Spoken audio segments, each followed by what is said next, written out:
What is up, YouTube? I am Ray, and you are watching my favorite reptile podcast. If you're returning, you already know. Thank you so much. Appreciate you. Appreciate the love. Appreciate the shares and the comments that I've been getting. Love you guys very much. If you're new here, this is a reptile podcast where we talk about the business end of the industry, good practices, different tips and tricks to help you succeed in what you're doing. We don't have too much before we get the show started, so let me pull up some comments and shout out the chat. Let's see, who do we have here? As my boy MJ from Trap Talk Reptile Podcast says, early birds. We got Stan, Sea of Serpents. What's going on, big dog? Appreciate you being here. Yeah, definitely smash that like button, please. Appreciate that. And don't forget to subscribe if this is your first time here. Bosa Balls. Can't wait to see you tomorrow, big dog. It's always a good time. Let's get it. Who else we got? Celtic Reptiles. What's good? What's good? What's good? Eric Anthony. Yo. Thank God it's Friday. Yes, thank God it's Friday. And actually, if this is your first time here, we have another show that we do on Hair Down Friday on Keith Constrictor's YouTube channel. It starts at 8:15. It's a little more relaxed than this. It's where a bunch of us breeders get together and we all hang out and we talk about snakes and we show off snakes. I think we got some special guests coming on. They're going to be cutting some clutches, which is super dope because we love cutting clutches on lives. So that's going to be a lot of fun. Morph Master J, Johnny, what up? Who else we got? Hyperspace, present and accounted for. Appreciate you. Thank you, Chad. Appreciate you very much, bro. Always a pleasure to have you here. My boy, Dylan. Kaju Constrictors. What's going on, big dog? Appreciate you being here. You already know. Eric's Morph Factory. What up, everyone? Yo, congrats on your clutch, man. I hope you get some awesome DG combos. Saw that. Go check out Eric's Morph Factory on Instagram. Give him a follow. Super cool, super awesome person. Glad to call you my friend, bro. Who else we got? Joey effing D. What up, fam? Yo, appreciate you being here. As always, big dog. You can actually catch Joe on Wiz Constrictor's YouTube channel. Sophisticated Ignorance, 10 p.m. Eastern on Saturdays. So that's super dope. Make sure you tune into that. Check out Wiz and Joe. And also go check out Wiz's Patreon, man, the Wiz Tang Clan. He's doing some awesome things over there, so definitely go check that out. Pressure Pythons, what's going on? Big salute. What's up, everyone? Justin from Jacksonville, Florida. Yo, Florida, what up, what up, what up? Florida's thick, man. We got a lot of people in Florida that breed ball pythons, man. Happy to be a part of the family, guys. Super awesome. Who else we got? Snakes for the Memories. Jolly, what's going on? What's going on, man? Appreciate you being here, bro. Oh, and if you don't know who that is, Jolly. It's Jeremy and Holly, and we, T from Keys Constrictors put together to start calling him Jolly, and it kind of stuck, so that's cool. There he is right there, Wiz Constrictors. What up, what up, what up, big dog? Appreciate you, big dog. You already know, man. Brother from another. Thank you for being here. TJ, what's going on? Thank you, young lady. Appreciate you for being here. Thank you, thank you. Who else we got? We got Brian from Heathen Hatchery. What up, big dog? Appreciate you being here. Uptown Exotics, Don D. What's good? What's good? What's good? I think you could check out Don D on Lady Tiz Exotics YouTube channel, Reptiles and Cocktails, tomorrow at 1 p.m. That's going to be cool. Check them out. The man, the myth, the legend, Dragon Soul Reptiles. Turn up, baby. What up, Pat? Hey, listen, Pat, you better bring your ass down here to Daytona. I'm not going to take no as an answer. All right? So I'm going to harass you until I get, yes, Ray, I'm coming to Daytona. Okay? So tighten up, big dog. You already know what it is. Juan's waiting for that confirmation so y'all can take that ride down here. Who else we got? Mitzi Ann. Always a pleasure. Thank you, young lady, for being here. Appreciate you very much. Lots of love. Let's see. Royal Addiction. There we go. Big Ryan, what up, bro? Thank you for being here. Appreciate you, big dog. If you're going to Pembroke this weekend, man, I'm going to be out there tomorrow. So definitely go check that out. If you're in South Florida, Pembroke Pines, Reptile Show, Repticon. You could go check out Emilio there. You could go check out Justin from Morph Jungle and a ton of other people. You're going to be able to see me there. You're going to be able to see Bosa there. It's going to be a good time.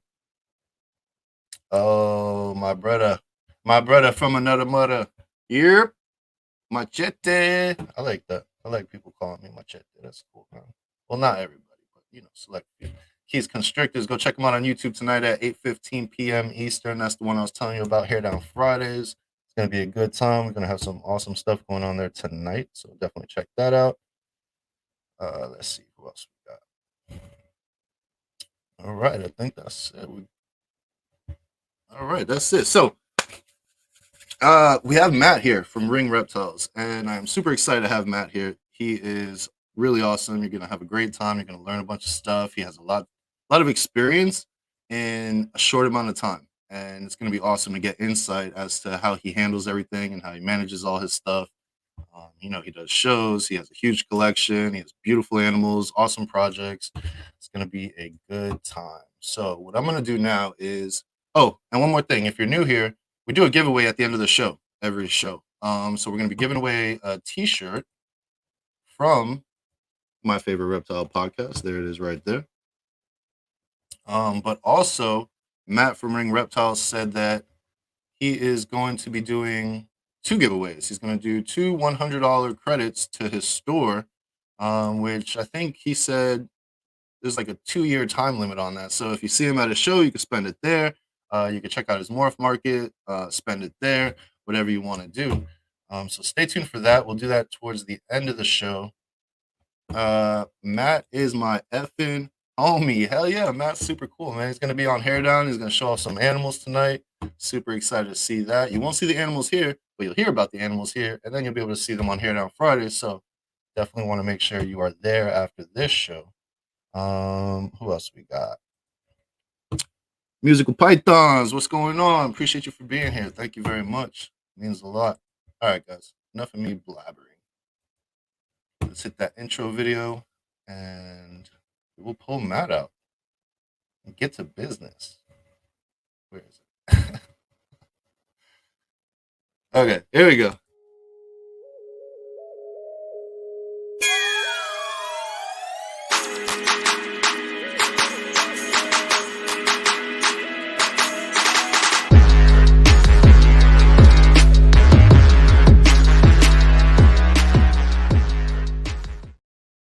You guys are now tuned into my favorite reptile podcast with Matt from Ring Reptiles. Big dog, Matt, what is up, man? What's up, Ray? How's everybody doing tonight? Yo, I'm doing great, man. Super excited to have you here, bro. Yeah, me How you too, man. feeling? Super excited to be here. Pretty good. First time stepping out in the out into the spotlight of YouTube and the internet world. I typically kick it behind the scenes, and then I predominantly just do my thing at the shows. So Yeah. this is new for me. I'm pretty excited about being here. Well, yo, man, I really appreciate you getting out of your comfort zone for me, and coming to do this with me, man. You got a ton of knowledge and a ton of experience, and I'm excited for you to share that with everybody and really give aspiring new business owners in the reptile industry some insight into what you do, so that way they could be more successful at what they do. Right? That's the goal. Yeah, for sure. Yeah, Absolutely. and I'm still a noob. I got a little collection, man, so I'm learning just as much as everybody else here. So I'm excited. All right, so let's get it started, man. All right. If you want, let's just do simple basics for people that don't know who you are. This is your first time on a podcast, so I'm sure a lot of people don't know too much about you. Can you tell us, your name, where you're from, what species you're primarily working with? Yeah, absolutely. I'm Matt Ring. Ring Reptiles is our small family business. We got started, predominantly with ball pythons. That's what I specialize in right now. I am amassing some crested geckos, gargoyle geckos, and then my wife is real big into the tortoises. So, we've got a little bit of everything kind of working. But my true passion is with the ball pythons and, the palette that we have to work with. Oh yeah, man, we got a ton of genetics to work with. It's never ending, isn't it? Yep. Yeah, that's the addiction right there. So, because, no matter what you do, you can always hatch new things and see things that you've never seen before. So, Yeah, one that's the hundred percent. exciting part of it. So, And you're Florida crew too, right? We're all in oh yeah, Florida. Central Florida, North Lake County, small town, Eustis. Not many people know that, but I'm just north of Orlando, for geography for all y'all that aren't from Florida. Yeah. But yeah, we're deep in Florida. Ball python breeders, reptile breeders as a whole, we're deep and strong in Florida. That's for sure. Yeah, we sure are, man. Super thick, bro. Big dog in a little town, bro. Absolutely, absolutely. Yeah, man, that's awesome, dude. When did you come across ball pythons, and what did that first look like for you? So actually, it was funny. I remember as a kid growing up, like I was into reptiles, but my parents were totally against reptiles. I'm sure, like I've heard a lot of stories from other podcasts, watching people having the same kind of thing. And my passion kind of like it dwindled some as I got a little bit older. But then, 2018, actually, I got my first like reptile as an adult, and I bought a bearded dragon for the kids, and I was like, man, this is cool.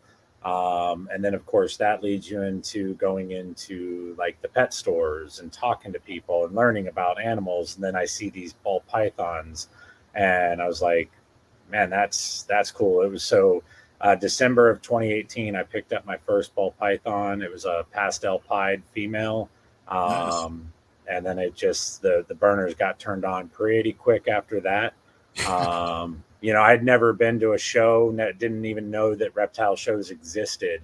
Yeah. And actually, the manager of the store that I bought the pastel pied from, we became friends. And after I bought like a chameleon and a tegu, he's like, dude, you really should go check out one of these reptile shows. And he told me about Repticon. And I went to the Orlando Repticon show, and I was like, holy crap, this is really cool. Yeah. And I checked out, and I couldn't believe how many different colors and morphs there were. And that's when I started really diving into research. It was like my little secret project. I didn't like, the wife was into it, but like I wasn't advertising that. I was just like, I'm watching videos left and right, trying to look Yeah. up everything I can soak up. And then, actually, the same manager convinced me to go to the Daytona show. So me and the wife, we made it like a little vacation weekend, and that's when my mind was blown. Like we walked into that show, and I looked across that big expo floor and thought, this is what I need to be doing. This is amazing. Yeah. So, Meeting. yeah, yeah. So it was Daytona of 2019 is when I made the decision. Like, I want to breed ball pythons. I didn't know crap, but I was like, I want to breed them. Dude, who knew anything before we decided to breed them, right? Yeah, 100%. So I mean, you the said best way to do it is to dive head first. So, yeah, I'm a firm believer in if you're gonna do it, go big, right? Or oh, go home. absolutely.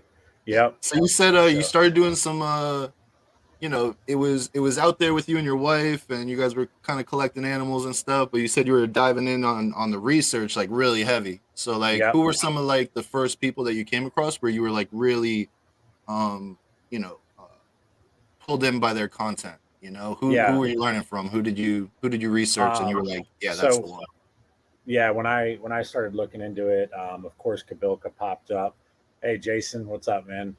Big dog. Kabilka popped up, and Yeah. JKR Reptiles then, and I was watching some of his older videos, and I was like, man, this guy, he knows his stuff. This is really cool. I watched Brian Barczyk videos. I watched nerd videos, Chris Hardwick, Olympus Reptiles. I forget that guy's name, but anything I could pretty much find on YouTube that was reptile related, and especially ball python related, I was trying to get into that. I was reading stuff on World of Ball Pythons, checking out MorphMarket, looking at pictures, drooling every day, Yeah. um, thinking about how much money I'm going to blow and spend into this hobby. And it just it kept snowballing. Our plan when we decided to do this, we were like, no more than 50 snakes. That's it. We were only going to do 50. And yeah, no, that I blew 50 out. Actually, I think it was spring of 2020, and we were already past 50. So in about a 6 month period, February to March of like spring of 2020, yeah, Yeah. we were hitting over 50 snakes at that point, and then we said no more than 100, no more than Yeah. 100. Yeah, no, we're way over 100 now. So So listen, anybody that's just starting out, here's a little tip.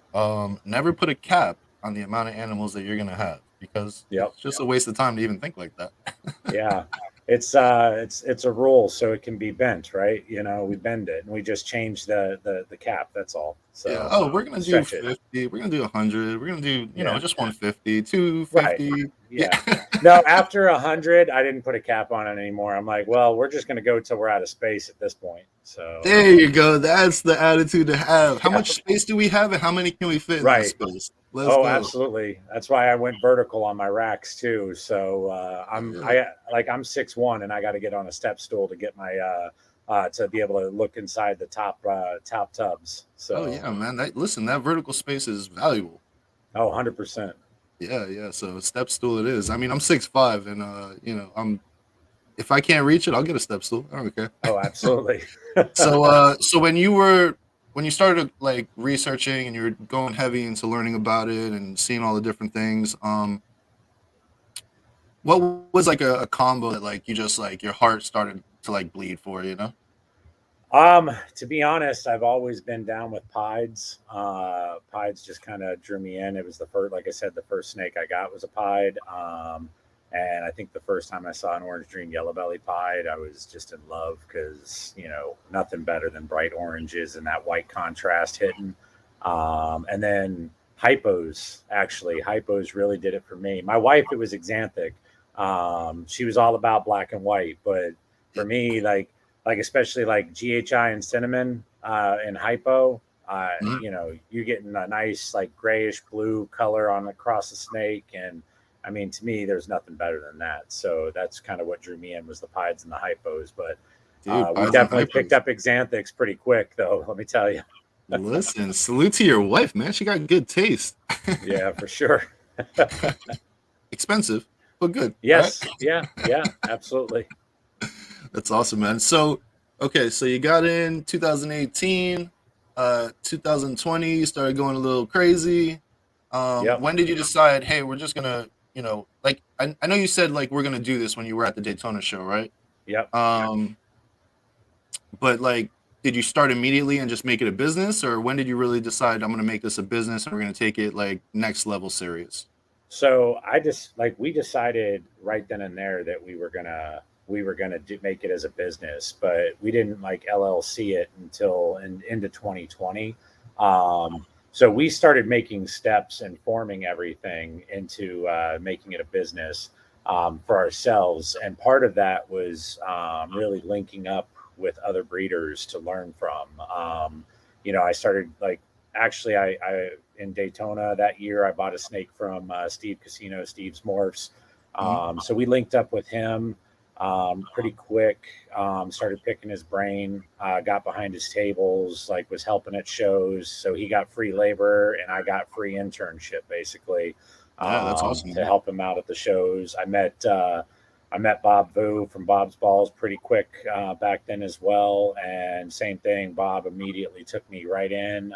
He saw the passion that we were having for it, I think, and I think he saw it and knew that there was something there, and that we weren't the type to just say we want to do this and then fold up 6 months later. Yep. So like those guys really started investing time in me, but and my wife, and we actually, but like we didn't stop there. Like I mean, I was picking up things from everybody I could. Jeremy Mhm. Bod's Exotic Reptiles, Planet Python, Colton Shearer, which was Shearer Serpents back in the day. Like I was picking brains left and right. Just trying to learn as much as I can and immerse myself, especially on the business side of it, because these guys were all doing shows already. So why Yeah. not like ingratiate myself with them? Yeah. Real quick, I just want to circle back to what you said, and this is for people that are new. You said that you were working for free, Yep. and you're basically getting your internship. And Absolutely. when you do something like that, you're not really working for free. You're getting paid, but it's with knowledge and experience. Yep. And there is no price tag on that, right? 100%. Yep. You Um, can't put a price on that knowledge. yeah, exactly. So if you're out there and you're like, oh, I want to try to get a job somewhere, like just go and help people, talk to people, Yep. help them out. Ask them what you could do. If you got to clean snake shit, you got to clean snake shit. If you got to set up a table, if you got to, whatever you got to do what you got to do so that you get the knowledge and experience that these vets have had and are willing to share with you. But if you go Yep. in there and you're like, hey, how much do I get paid an hour to come help you out? Like, probably not going to get what you really need. Nope. So Absolutely did you have business experience prior to starting the business, or were you none. just learning everything right at the beginning when you were helping out Steve and Bob and everybody? Yeah, we literally had no business experience. I never even thought like about opening a business before this. But to me, it was like I felt like this is something that I'm very passionate about. I've always loved animals ever since I was a kid. To me, my like going to a place like the zoo and Sea World and like all those places where you could like really just see the animals up close, like that was like that always did it for me. Right. So it was like, why not do something with a passion, like as opposed to just doing something to try to make a buck. Yeah. For me, it was more like, all right, this is what I love, so let me just kind of immerse myself in it. And if it turns into something great, then awesome. And if not, then I'm still a part of a really awesome hobby. Yeah. So 100%. That's awesome, man. And you gotta love what you're doing, right? yeah, If you don't love what you're doing and you're just in it for the money, it might be exciting at first, but it gets dreadful after a while because you're not happy. yep, absolutely. Sorry. You're good, bro. Yeah, we talked about this earlier. I need to get like a Yes, red. I need to get like a red sign that says "We are live right now." right. So okay, so you got some help with the experience and the stuff like that, and kind of little guidance on how to do things. Did you have anybody really sit with you and say, "Hey, look, this is how you get the LLC going. This is where you got No, to." no. I wish, but no. I actually, I knew I wanted to. So 2020 was a big year for us. It was our first year breeding. I bought some breeder ready females, and I went ahead and started doing some pairings when I didn't really know anything about anything. And we ended up hatching like nine clutches. Oh, sweet, close to you. And so yeah, Silver Springs isn't far. So Yeah, yeah, I started doing. So we had like nine clutches, and I knew, and it was a late season for us. So I was like, I want to vend our first show in December at the Orlando Repticon show. Like that was the goal. So 2020, we're doing our first show. So I was like, well, what do I need? Well, first I need to LLC myself. Like I'm a business. Like let's make it legit. right. Um, so I actually got online and I Googled LLCs in Florida, and let me tell you, it is actually a very easy process to set up an LLC, Yeah, as long as you can read directions and follow directions. yeah. Did you go through You know, Sunbiz? I did. Yep. I went on Sunbiz. I talked to some people that already had LLCs. And they were like, oh yeah, I used an attorney and this and that. And it cost me like $350. And I was like, uh, It's like all right, $47. that's cool. But it's like 47. Yeah. It's like $47 to get on and on Sunbiz and file for an LLC. And the key is that your name isn't something that somebody else already has. All right, cool. Yeah, So yeah, we got our LLC done. And then, I started gearing up for the shows. I started buying everything I needed for, to get ready for a show. yeah. Did it surprise you, or not really surprise you, but did you know, or did anybody mention that, hey, you have to get the license from FWC to actually vend shows? So I did know that, and I filed for my license actually like right when we started pairing snakes because I figured it doesn't hurt. Like why not just go ahead and get it, even though I'm not actually going to be at a show and exhibiting animals. Let's go Right. ahead and get it. That way we're not waiting on it. Because I heard some nightmares about, oh, I mailed in my check and it's been 93 days and I still don't have my license. So I was like, yeah, I don't want that. Yeah. Yeah. This So guy right here, man, I sent it out and I sent my little money order out, and it felt like forever, man. I was yep. like, did they even get it? Are they you gonna get Yep. back to me at some point and at least let me know that they got it? And I think it was like 5 months later or Yeah. something crazy like that. So if you're out there and you're gonna do that and you want to vend shows, definitely get your license for that way ahead of time. Absolutely. Yeah, Now they've switched it to online, and I've heard that that's a faster process. I have my renewal period is coming up, so I'll see how quick it is on the renewals. But I've heard they've with the online, it is streamlining it a little bit more, so that is a good thing. yeah, that's a great Um, thing. Well, I it's important for them to be up to catch up to times. You know what I mean? Yeah, oh, absolutely. I mean, I remember I went to the post office with my application and my check, and they're like, "Do you want a delivery receipt and confirmation?" I'm like, "Yep, put everything on it." I was paying for expedited delivery, and I wanted to know tracking numbers and all that other stuff because I was like, I want to know that they've got it. Like, Yeah, I didn't want to yeah. stress about it. So I mean, it's only $50, but at the same time, it's like, yo, I want to make sure they got that. Because what if I'm just right, sitting here not knowing?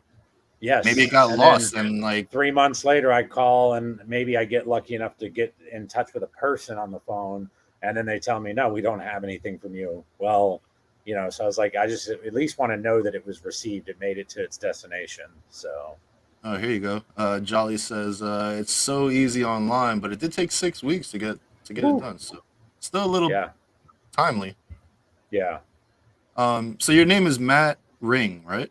yep, absolutely, yep. And that's how you came up with Ring Reptiles. Did you have any other names in mind, or is that just like, Um, yeah, I had a couple other things in mind, but that's really kind of what went with us. That's kind of what stuck. I knew I wanted to do reptiles as opposed to like morphs or balls or anything like that because from the beginning I knew like my passion's never going to be contained into just one species. yeah, So I'm definitely gonna spread out a little bit and do other things and explore other avenues, but I don't want to be, so far into other things that I lose focus. At the end of the day, home is ball pythons, so that's going to be where the main focus is. yeah, that's you know what, that's really smart actually. So you got to project what you might do in the future as well. So I did Alluring Serpents, and that's just snakes. It means beautiful snakes, Yeah. right? Yep. But long-term goals, I want to get some leachionids. I want to get some of those crocodile skinks, that we talked Right. about. So maybe I'll have to do different names, or it'll just be what it is, and it's Alluring Serpents. But Yeah. something to consider if you're making a business name and you're going to be working with multiple species. So reptiles is definitely smart. It's a class Yeah. three, Because right? yeah, class three permit, absolutely. Yep. And it's just to exhibit wildlife for exhibitor for sale. So it's not that in depth to get into. You have to when you do it, you have to draw out a site plan, kind of like a map of your Yep. snake room and where all your supplies are for like in case of an emergency. You have to have an evacuation kind of plan in place Yep. where you kind of step out like what needs to be done because what a lot of people don't realize is that all right, you send off that application but you're supposed to print off a copy for yourself and then hang it up like inside your room to Yep. where it's there so if somebody's there and there's an emergency they can follow those steps to be able to help evacuate the animals. Yep. Big facts. So yeah, you've got to have a copy of your permit and the copy of your site plan and evacuation plan Yep. And inside you your have to have room. a list of all your animals and how many you Yep. have and all that stuff. Yep. Yeah, and That's that's just like super the good important. thing is you don't have to break it down by morphs. It's just by species. So if you have 100 ball pythons and 10 geckos, that's all you're going to write is 100 ball pythons and 10, crested geckos. Yep. So Yep. Yep. Definitely, man. See, those are little things that people don't know. So, like, just getting into the business and not having any kind of secure relationship with anybody that's been doing it for a long time, you don't know these things. So this is yep. the reason I wanted to do the show so that we could give people this kind of information. It's awesome. Yeah. Um, so have you like I personally haven't done it yet, but have you like trademarked your logo and all that stuff? No, not yet. I mean, at the end of the day, my logo was drawn actually by my tattoo artist. she's a phenomenal artist, and actually my cousin's into digital art, so she actually digitized the rough drawing from my tattoo artist. But I mean, at the end of the day, it's a snake. Yeah. And it's in the form of a circle. I mean, that's kind of just the play off of the name, obviously. And then I'm big into, like, I liked Lord of the Rings when I was younger and all that kind of stuff. So that's where we kind of got our font from. But we definitely made sure to change the font and the way that it's laid out some, enough to make sure that I wasn't infringing on copyrights, because you definitely don't want a cease and desist or anything like that coming your way down the line. So if Yep. you've established yourself and you've run it for like 10 years, and then all of a sudden, you get served with something in the mail saying, yeah, you can't use your logo anymore. Yeah, So, that's something to definitely think about, man. Actually, this right here, the snake head, is actually yeah, one of my snakes, so I see, made yep, sure I didn't have to worry about that. absolutely. Yeah. So, So did you run into any challenges getting the business started? Um, so actually, 2020, we're going right into COVID years and all that kind of stuff. And part of the challenge was supplies. Getting supplies in, and for me, getting ready for a show, getting displays was almost impossible. I knew I wanted to use ARS displays. Like I said, I vended with Bob and I vended with Steve, and Bob runs ARS displays, and I just really liked the way they look. Yeah. I liked the way the key lock system worked. For me, that was the way I wanted to go. So I was contacting ARS daily, and they're like, "Yeah, sorry, we're not making any new ones right now. Eventually, we will, but not right now." And Might then get them in two I years, right? Yeah, oh, yeah. 2 years later, no, I was all over Facebook searching Facebook Marketplace, and we got lucky, and we ended up being able to pick up 3 displays and 2 towers, and then Bob even did me a solid, and he let me he loaned out to me one or two of his displays as well, just to make sure I had enough stuff to be able to vend shows. And told me, he's like, just use it, and if I need it, I'll call you, but otherwise, it's yours. And Oh, ultimately, he good ended up friend. just giving it. Yeah, he just gave it to me. Ultimately, at the end of the day, when they actually started coming out with displays again, he's like, "No, you take it. You use it. It's yours. Don't worry about it." So, yeah, he was a really good friend. He definitely, like I said, did a lot. Helping us get started, and I like we wouldn't be here without like the friendships that we've developed along the way. Yeah. Is there anything that you could share with us about what not to do? Yeah. So it's really easy to get into this and just really just like eat it up and push hard and push fast, and I'm a product of that. But I'll never tell somebody, like, slow down, because only you know your limits. But know your limits. Don't, like, at the end of the day, we're dealing with live animals, and we make a commitment to our animals. So if you're gonna stretch yourself so thin that you can't afford to feed your animals because you had to buy another snake, now there's a time where you need to probably take a step back. So that's one thing. But the biggest thing is I like the biggest don't for me in this whole thing is, don't get discouraged. um, there's going to be some really great highs, and one of my mentors told me all about it. He's like, "Hey, this industry is a roller coaster.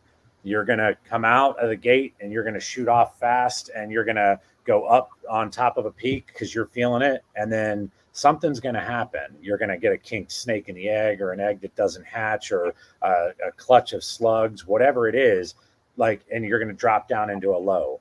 Don't get Mhm. discouraged. Don't allow yourself to lose focus of what your passion was that got you started into all of this, because that's how you're going to stay successful, is by staying passionate about it and understanding that though we like to control as much as we can't Yeah. control everything."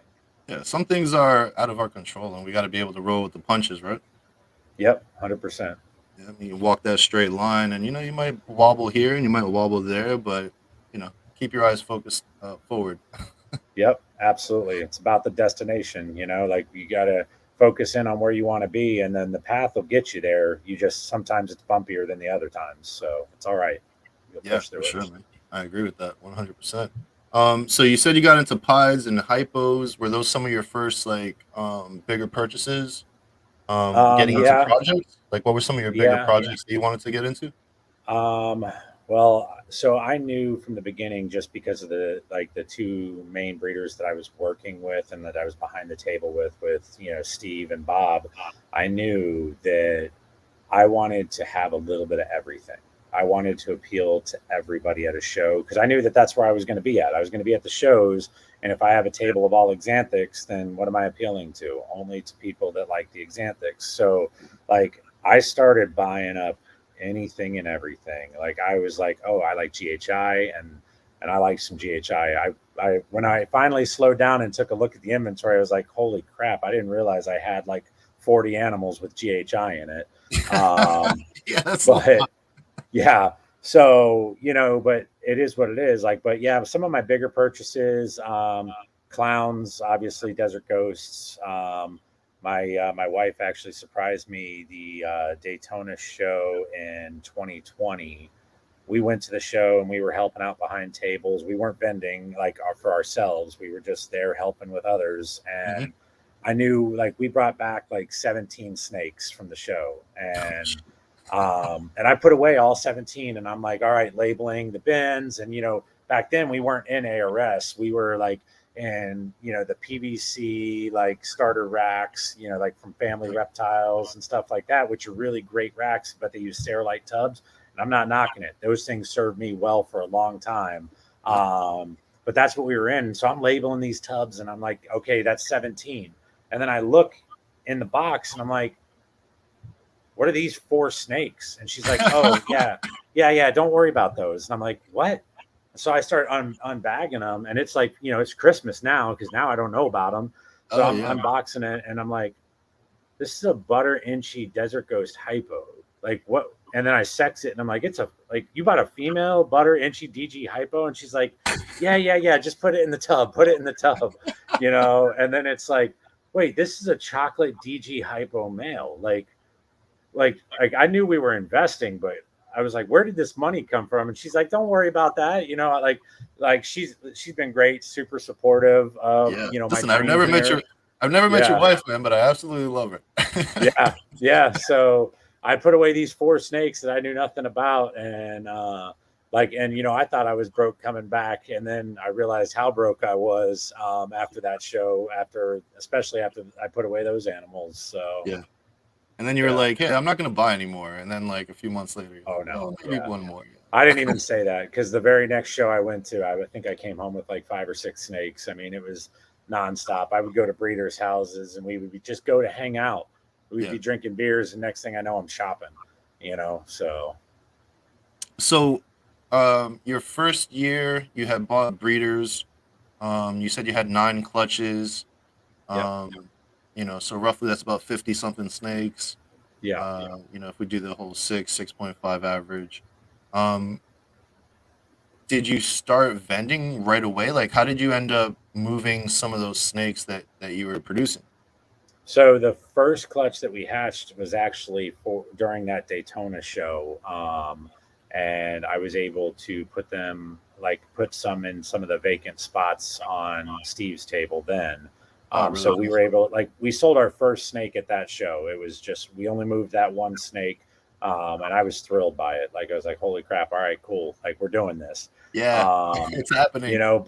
but then, like, as we hatched out others, as we were getting close to the 20 snake mark, or I mean, we were getting to that nine clutches. We were, I think we were probably at like 7 clutches getting into December, and we had the last 2 clutches hitting the ground. And I'm like, I knew we were going to shoot for that Orlando Repticon show. And that's when we like, so I had some babies from that had hatched in September that I fed all the way through till December, waiting for that show. I wasn't willing to wholesale things off at that point because Mhm. I knew I wanted to come, and I knew I was only going to get one table, but I wanted my table to be full, you Yeah, know. So I even I looked through our collection of stuff that we had amassed and realized, okay, there's a few animals here I don't need. I can let go because it's not really in line with where my head was at. So I brought some of them with me to that show too, and I so we opened up that show with I think it was 4 displays on that one table. So it was Nice. pretty tight. It was crammed tight. So Yeah. And I feel like everybody kind of does that, man, where like you start acquiring animals and you're building your collection, and then like something happens where you're like, wait a minute, I yep, have I have more, direction as to where I want to take this and the projects I want to work, and like some of these things don't make sense, right?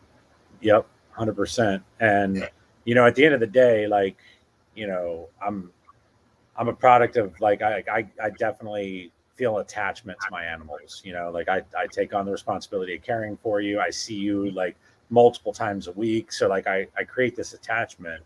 So it is hard to let go of an animal that you've sat there and cared for. And maybe you bought it with it and it was only 100-gram baby.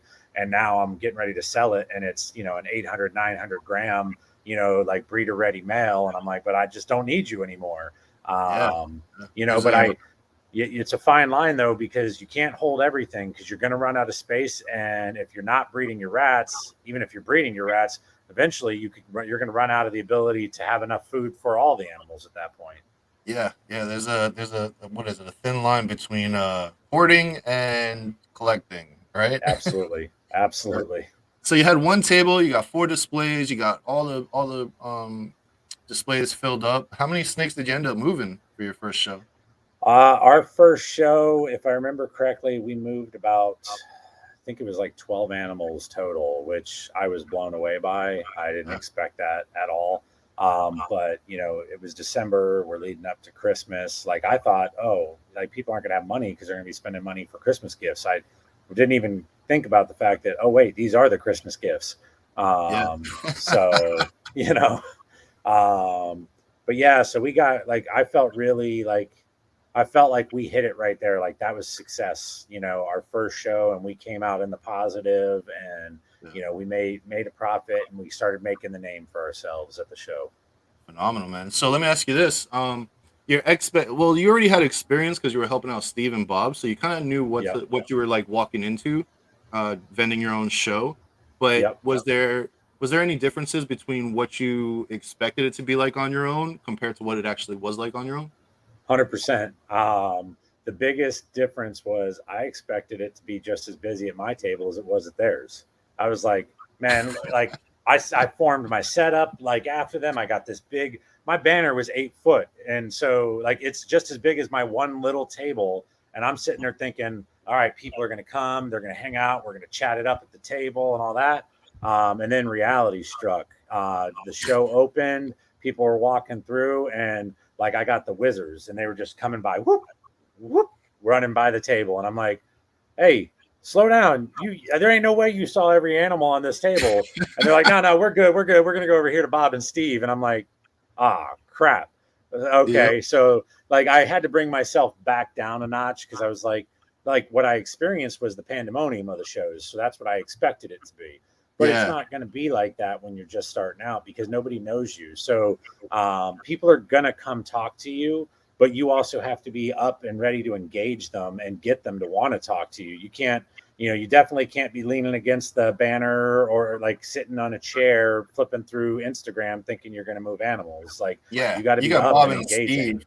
Yeah, exactly. Yeah. You got Bob and Steve. They've been putting in work for decades, Yep. right? Yep. So you can't go in expecting the same foot traffic to your table as them when you're a new guy. Nobody Right. knows you. Absolutely. Yep. Yeah. Yeah. So that's definitely a humbling experience, but that's cool that you shared that, because some people Yeah. think you're just gonna go in there and you're gonna make a killing. But it's Yeah. like you haven't built You any don't relationships. You haven't, exactly. And yeah. at the end of the day, like, I mean, there's a pie, right? Like there's this big pie of what money is going to get spent at any given show. And you're looking to just carve out your piece of it. And you're not gonna like you're definitely not gonna come in on day one and get the one of the biggest pieces of the pie. Like Yeah. shit, you ain't gonna get that on year one. Yeah. Like get out of the way. Like it doesn't matter like how nice your animals are and everything else. Like because I got that. I got compliments that entire show. Oh my gosh, look at your animals. They're so well cared for. They're so like, look, they're chunky, like they're fed good. I mean, everything I was eating, like I wouldn't even feed mice. Like I got them on hopper mice, and after they were eating like 3 or 4 meals, boom, it was right to fuzzy rats and then to large fuzzies. Like everything was fed like a holdback for me. So Yeah, like that's how I do it. everybody's looking at these big, thick animals and they're like, oh my gosh, I love how like thick these are. They look so healthy. And they're like, all right, cool. I'm going to go look over here. And I'm like, Yeah. wait, you love my thick animals. Come back over here and buy one. Like, what are you doing? Don't walk away. Yeah, what do you mean you like my stuff? Where are you going? Give me some money, right? Right. Exactly. Yeah. I mean, that's the name of the game. Like, I'm all about chopping it up and talking snakes and all that. But at the end of the day, we're there for a purpose. And the purpose is, obviously to move a couple of animals, help some people out. And like for me, that's the best part about the show is like you really get the opportunity to bring other people into the hobby.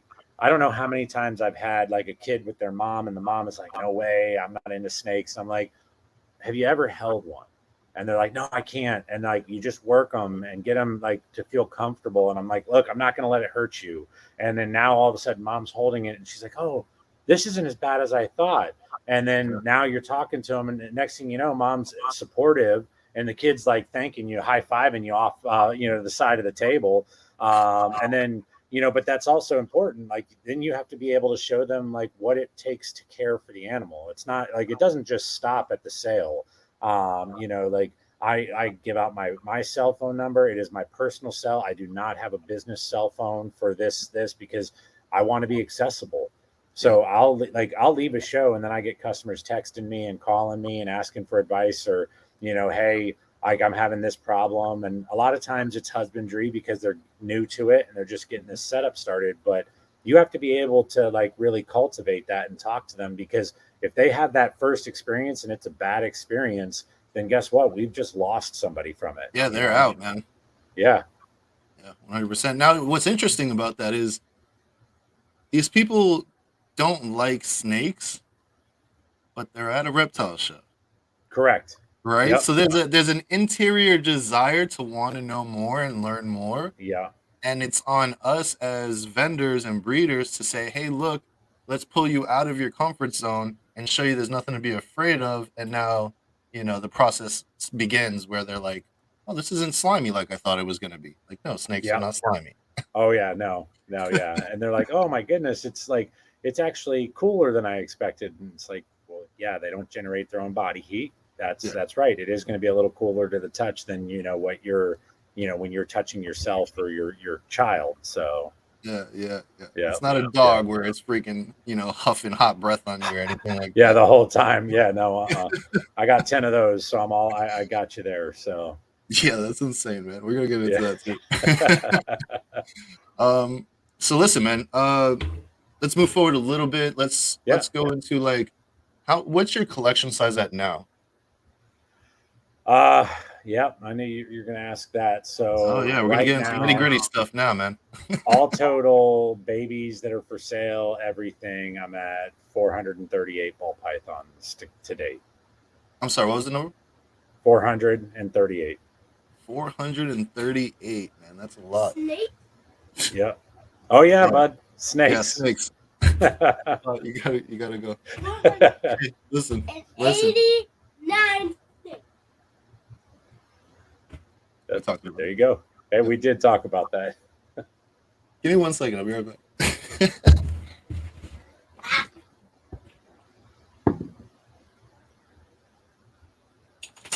All right, so Ray stepped out, but Okay, I'm back. Herp I had to get. Collector's in the chat. What's up? I had to give that Oh, evil eye, like. yeah, yeah.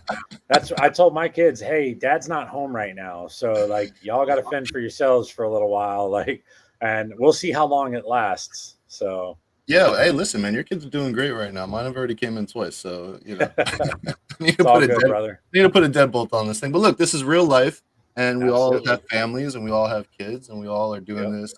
I don't have some crazy studio at Universal or anything. This is real Why life. not? So, yeah, Come it's on, all man. I good. thought So you you're not said, rinsing out a studio. yeah, no, man. I'm not big dog, bro. I'm a little dog, Yeah. tiny guy. Yeah. Little pup. Yeah, I'm a little pup, man. I'm a guppy in a big pond, bro. Yeah. So 437 animals. Yep. Um, 38, have you correct. ever have you ever Okay, so that's including the ones that you also have for sale, right? Correct. All right. So listen, if you guys want, go check out Matt's Morph Market after the show and see what he has available. I think that's super dope. Um, have you And ever if gauged like what the value of your collection is? Have you ever looked at like Uh, I mean, retail wise, yeah, it's pretty high up there. I know I didn't pay retail for every animal because, like I said, when you cultivate relationships and friendships, you know, like breeders are going to help breeders. That's just kind of the name of the game because at the end of the day, we all know like one, it's good to support each other, but then also like you're working a project that maybe down the line I might need an animal out of. So like if I hook you up, you're going to hook me up in return, and life is good. And that's the only way that we grow the projects and we grow our industry. So but yeah, it's up there. It's more than I ever planned on spending. I don't know the exact numbers. I know it's out of control high.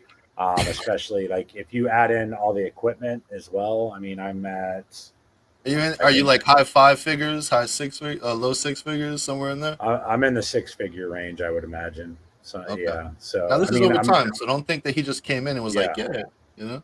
Yeah, no, Uh, this was since 2019 when we decided, and then it was investing over that time frame. And actually watching your podcast with Matt, he had said the same thing. Like his he built his business, with credit cards too, on interest-free credit cards. yep. They're a great tool. I've used the hell out of them, but it's dangerous too because you are on a time crunch, and if you don't get it, then you're getting a lot of deferred interest whacking you. So everybody knows your own comfort zone. You know your own ability for finances.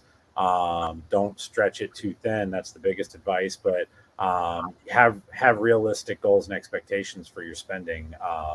We knew that this is what we wanted to do, so like we sacrificed. I sold. I had a nice Harley Davidson motorcycle. We had like a little camper trailer that we used with the kids to go camping, and we cut all that stuff out of our lives just because we knew we wanted. This is where we wanted to invest because this was our future. Right. Wow. So you can't be a part of everything and be successful at everything. You got to really focus down on what your passion is and go for it. Yeah, and I like that you said that you made sacrifices. I mean, if you're a Harley owner, you love your motorcycle. There's no doubt Oh yeah, about it. it One was hundred like a percent. And child, for you, 100%. yeah, exactly. And for you to let it go and say, you know what, I love this more, and I see the potential where this could benefit our family's future. Because it's not just Yep. about I'm just going to buy a bunch of animals. Like, no, there's an end goal. Like, I want to be able to Yeah. provide. Right. Yes. 100%. Yep. And actually, at the same time, I knew that this was going to open a door for me to provide like education, like to my children too, because like my kids are 11 and 12 right now, but they're learning about everything, their business. They're like, I talk money with them. They understand that life is not free and nothing comes for free. They're learning about how to breed rats, what it takes to do that, the cleaning of things, disinfecting of things. They're handling the snakes. They're learning biology. We ultrasound together. So for me, like they learn economics from this. So like it's key, like if you have a family and this is something that you're doing, really immerse your family into it because there's some huge life lessons for the next generations in what we're doing today. So Yeah, I agree with you wholeheartedly, man. And at the end of the day, the kids are going to be the people that take over what we leave. You know, absolutely. last Yep. thing you want is to put so much time and effort and passion into something, and then God forbid something happens, and then they get all your stuff, and they're just like, "Ah, we're just gonna sell it." Yep. Yeah. Sell everything. It was for nothing. Not that it was Right. for nothing, but it was for nothing, right? Yeah. Um, Absolutely. There's no legacy after that. So yeah, exactly. You want to leave a legacy, and you want them to be able to maintain that legacy and create their own out of it, and then have right. it trickle down and keep the legacy going. Yeah, I agree with you. Yeah. So how many clutches are you expecting this year? Because you're at 437 animals. That's including Correct. babies and selling. How many breeders do you have? So breeder females for next year. So for 2024, I'm at 180. I started this year and I was right at about like 90, like breeder ready females. Mhm. But I'm a realist as well, and I saw like the tempo of the market, and I knew that Unlike some breeders that already have established relationships with wholesalers and things like that, I don't have that. I have some that I can go to, but I'm not going to be able to wholesale mass quantities. So I knew I wasn't trying to breed 90 females this year. Yeah, Um, a lot of babies. so I scaled back what my plans were, and we're going to be right about 45 to 50 clutches. Right now, I've got 18 in the incubator. I should have up to 32 in the incubator total for the year over the next 45 days, just based off of what I just saw this weekend on the ultrasound. And then That's the still a rest lot. of them are all building. Yeah, for sure. And I actually typically have a late season. This is rare for me. Like 18 clutches that are going to hatch and be ready before Daytona. Like that's unheard of for me because every single time, like last year, I had 37 clutches last year, and I only had 4 that were out of the egg and ready for me to bring with me to Daytona. Yeah, that's tough, man. So So everything has to be yeah, timed out, like really yeah, mapped out, yep, for everything to fall in absolutely, place smoothly, right? yep, one hundred Yeah. percent. So when you're breeding, yeah, I know you're doing big projects, but are you also breeding for like the pet market and maybe the what do they call that? Matt called it something. Damn, why can't I think of it? Like the first time breeders Yeah, where God, what did he call it, man? I no, it's like yeah, I'm definitely breeding for that. Like I said, I wanted to have a little bit of everything for everybody. I've hatched entry out level. some I'm sorry. I'm sorry. I entry didn't mean level. to cut Yep, you. there you go. Entry level breeders. That's Yeah. what I was trying to get at. I Yes, couldn't and get it out. that's going to be your Kodam het things that are like like I breed for all of that. A lot of those entry level animals actually come as byproducts of what we're trying to hit for the big time animals that we're trying to hit and go for. Right. So yeah, 100%. I breed a little bit for everybody. I've actually one of my clutches this season is literally for like pet animals because like purple passions and blue-eyed Lucy's sell at shows and they're good first-time snakes because they're pretty to look at and all that. I did a pairing just that's only going to produce purple passions and blue-eyed Lucy's, and I did that because at the end of the day, if I can catch your eye at the show and you're the first-time reptile owner and that's the snake that you buy, maybe we ignite that fire in you, and then next thing in 5 years we're seeing them popping up at a show. Or they're coming and saying, "Hey, I want to intern with you. I want to work behind your table. I want to learn the industry." Like I'm all about like looking forward, for the future of this because, like I said, I like the passion hit me so hard. So I just want to pay it forward. People looked out for me and they wanted to build it for me, and I think that's what we can do if we capture some like that spark in somebody, just from that pet animal, then they're going to come back for more, Yeah. And you're So, literally changing lives, you know?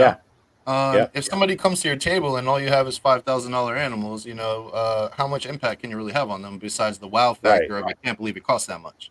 Yeah. You're not going to move a lot of animals at a Repticon show if all you have is a table of $5,000 animals because you're only speaking to breeders at that point. Right. Most Yep. people, even collectors, somebody that's just collecting that has no intention on breeding, they're not looking to, like, most collectors are not looking to just drop $5,000 on an animal to look at. So Yeah. So it's you really got to necessary. speak to everybody. Yeah, it's very necessary to be mindful of those animals that are beautiful that are going to reel in new people, and then over time you build that relationship with them, and then, of course, like you said, you give out your number and you kind of guide them in the right direction, right proper husbandry. Then Yep. they start calling you and asking you about, well, what do I breed it with to make something cool, and then that's when they kind of take that next level into the entry level breeder, and then it's awesome, man. Yeah. Building the community, building the industry. I think that's super important for all of us to be focused on, right? Absolutely. Yeah. So when you're producing clutches, are you looking at the potential value of them before they even hatch, or are you waiting until the snakes get here and then you kind of evaluate the price of each snake, or how do you do that? Yeah, I think you're like if you don't look at what you're potentially going to produce and you don't have an idea, you're crazy. You have to look like everything that we do is about looking for the future and planning. So like you have to have an idea of what your pairings are going to potentially give you. You can't just sit back and say, well, I'll just wait till it hatches. Like, yeah, like obviously you're not going to be saying this egg's worth 2,000 and all that. Like you can't do that, but you have to have Right. an idea of the price range that your clutch is going to be in at. And I think it's important for you as a breeder too, because like it's smart to do a pairing that's going to maximize your clutch potential. And if you're not looking at what the market is showing, like if you're not constantly looking at MorphMarket and watching the prices and seeing where they're at, Right. then you're going to be left in the dust when you make your pairings. If you're still thinking about a project that you had in mind from 2 years ago, and now your female is finally ready, but you're not researching that maybe you have a better male for that female now, and you can tweak your project a little bit, Mhm. then all you're doing is chasing somebody as opposed to really like trying to push forward for yourself. So yeah, I definitely we make sure we evaluate all of our pairings and what it's going to potentially lead. Like I said, there's some ones that I just know, like I want to make the animals that are affordable for the pet market because that is a Right. huge component of our industry. So when you're going to shows, and you're producing animals for shows, are you trying to stay within a certain price range? Are you trying to go like, okay, everything in this clutch could be like from $50 to maybe $300? Are you doing Yeah. something like that?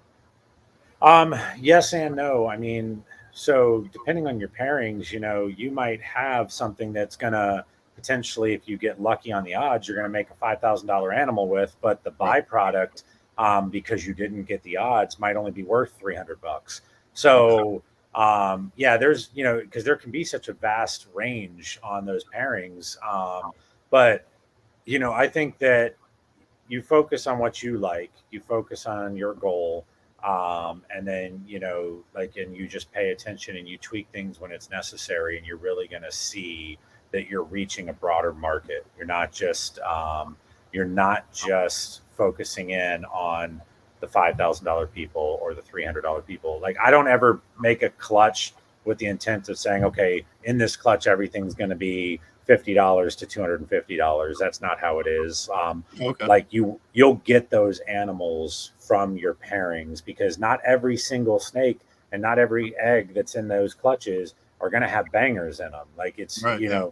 you're going to hit duds, or you're going to hit those 1 gene or 2 gene combos that aren't really valued high, but you know what, it's still a good animal for that first time pet owner. So yeah, you definitely, you need to still just be aware of the value and where you're going with it. Yeah. 100%. I have so like I don't know why, but my season's like super slow this Yeah. year. Who knows what's gonna happen? Regardless whether it happens this year or not, next year is gonna be on and popping, right? Yeah. So I was looking at it and I was like, okay, I have Xanthic Clown, and I'm gonna put that to an Xanthic Clown to make more. So the females, I'm definitely all gonna hold back all the females. But the males, that might be depending on where the market's at. That could be all the babies would be maybe 3,500 and up, or three Yep. thousand and up, or something like that. So I have those higher end clutches that I know are definitely going to be coming, but that's because it's double visual to double visual, Right. right? But there's definitely going to be potential for, the byproduct of what I'm trying to hit. And just like you said, there'll be a range where it might be like from $100 to, $600 or something like Yep. that. So just be mindful of that if you're out there and you're trying to figure out, okay, well, what's the goal, uh, generated income, right? Right. Yeah. So you said at the beginning you didn't really establish like retail or wholesale relationships. Have you started working on anything like that because your collection's so big now and you're producing so many? Yeah. I mean, I know some people that will buy wholesale, but um, right now wholesaling isn't as easy as it once was, because you have a lot of people with a lot of animals, and they're trying to move the animals out, and like there's a lot of wholesaling going on right now. So it's kind of like for if you're a wholesale buyer, like it's your market right now because you can pick and choose. Like in 2020, like wholesalers were buying normals for $50 and $60 a piece, and Yeah. now it's like, yeah, I'll give you $5 for that normal, and you're like, I mean, but that's the thing. Like, I think the pricing really has like come back down to a more stabilized pricing of kind of what it was before all that that relief money started hitting people's accounts, and Yeah, I think everybody there's was just buying to buy. yeah, people were getting in at with unrealistic expectations. Yep. They came in Yep. and they were spending buku dollars. They're like, well, if I'm spending buku dollars, that means it's going to keep continuing to make buku dollars. But Yep. there was a price correction or a market Yeah. correction where everything kind of came back down to earth, and we were like, okay, well, this is really what it's like. Yes. 100%. Yeah, people are panicking and they're freaking out, but not realizing, hey, like this is just how it goes. Even if you're looking at the stock market, you have your ups and you have your downs, just like you were talking Right. earlier. It's like a roller coaster. You got your good and you got your bad. And right now we're kind of, towards the down end, and eventually we'll start coming back up. Yep. Yeah. So what platform has your marketing kind of brought you the most traffic from? Um, so I'm not huge on social media. Like that's what I'm learning. That was my biggest deficiency, is not getting into social media as I was amassing my collection. So we're definitely stepping out. That's part of like doing this is getting out of our comfort zone, putting ourselves out a little bit more. But platform for me to sell is I've been the most successful at shows. Okay, face to face. Since yeah, so since December 2020, so you're looking at about 2.5 years worth of shows. I've hit about 45 shows, and I didn't just limit it to Florida. I've gone to Georgia, South Carolina, Tennessee, Texas. I hit all these shows because I knew like that was where I was going to be the most successful because I didn't have the internet following that some people are able to attain. Right. So like you work within the confines of what you set for yourself. I didn't push myself into the social media platforms, and I didn't get out there like that. So I confined myself. But damn it, I was gonna push forward in my market as hard and as fast as I could. So Yeah, so you at least had a market. Like, some yeah, people they're just kind of finicky about anything. It's like, oh, I want to do shows. I don't want to push social media. Hopefully, I can just post snakes and people will just come to me. And that's not right. reality. It's not no. Yeah, That's COVID reality. That's not true reality. So yeah, you've got to put yourself out there, whether it's at a show or it's online. You have to be willing to step out into the light and take a chance and communicate with people. And if you're not able to like actually step out and communicate, don't set high expectations because you're going to fall flat if you do. yeah. So you said you've done almost 50 shows in 2.5 years. You said.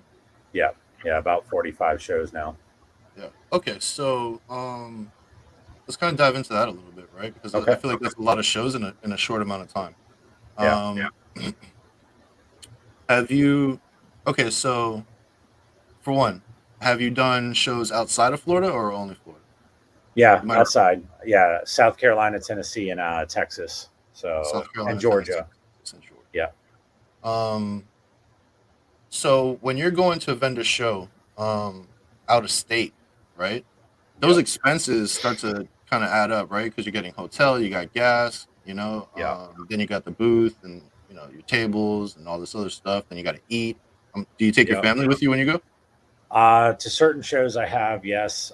It is hard for all of us to get away just because obviously all of our animals, not just the snakes. I mean, the snakes, it's kind of, you can set it and forget it for a little bit of period of time and they're going to be fine.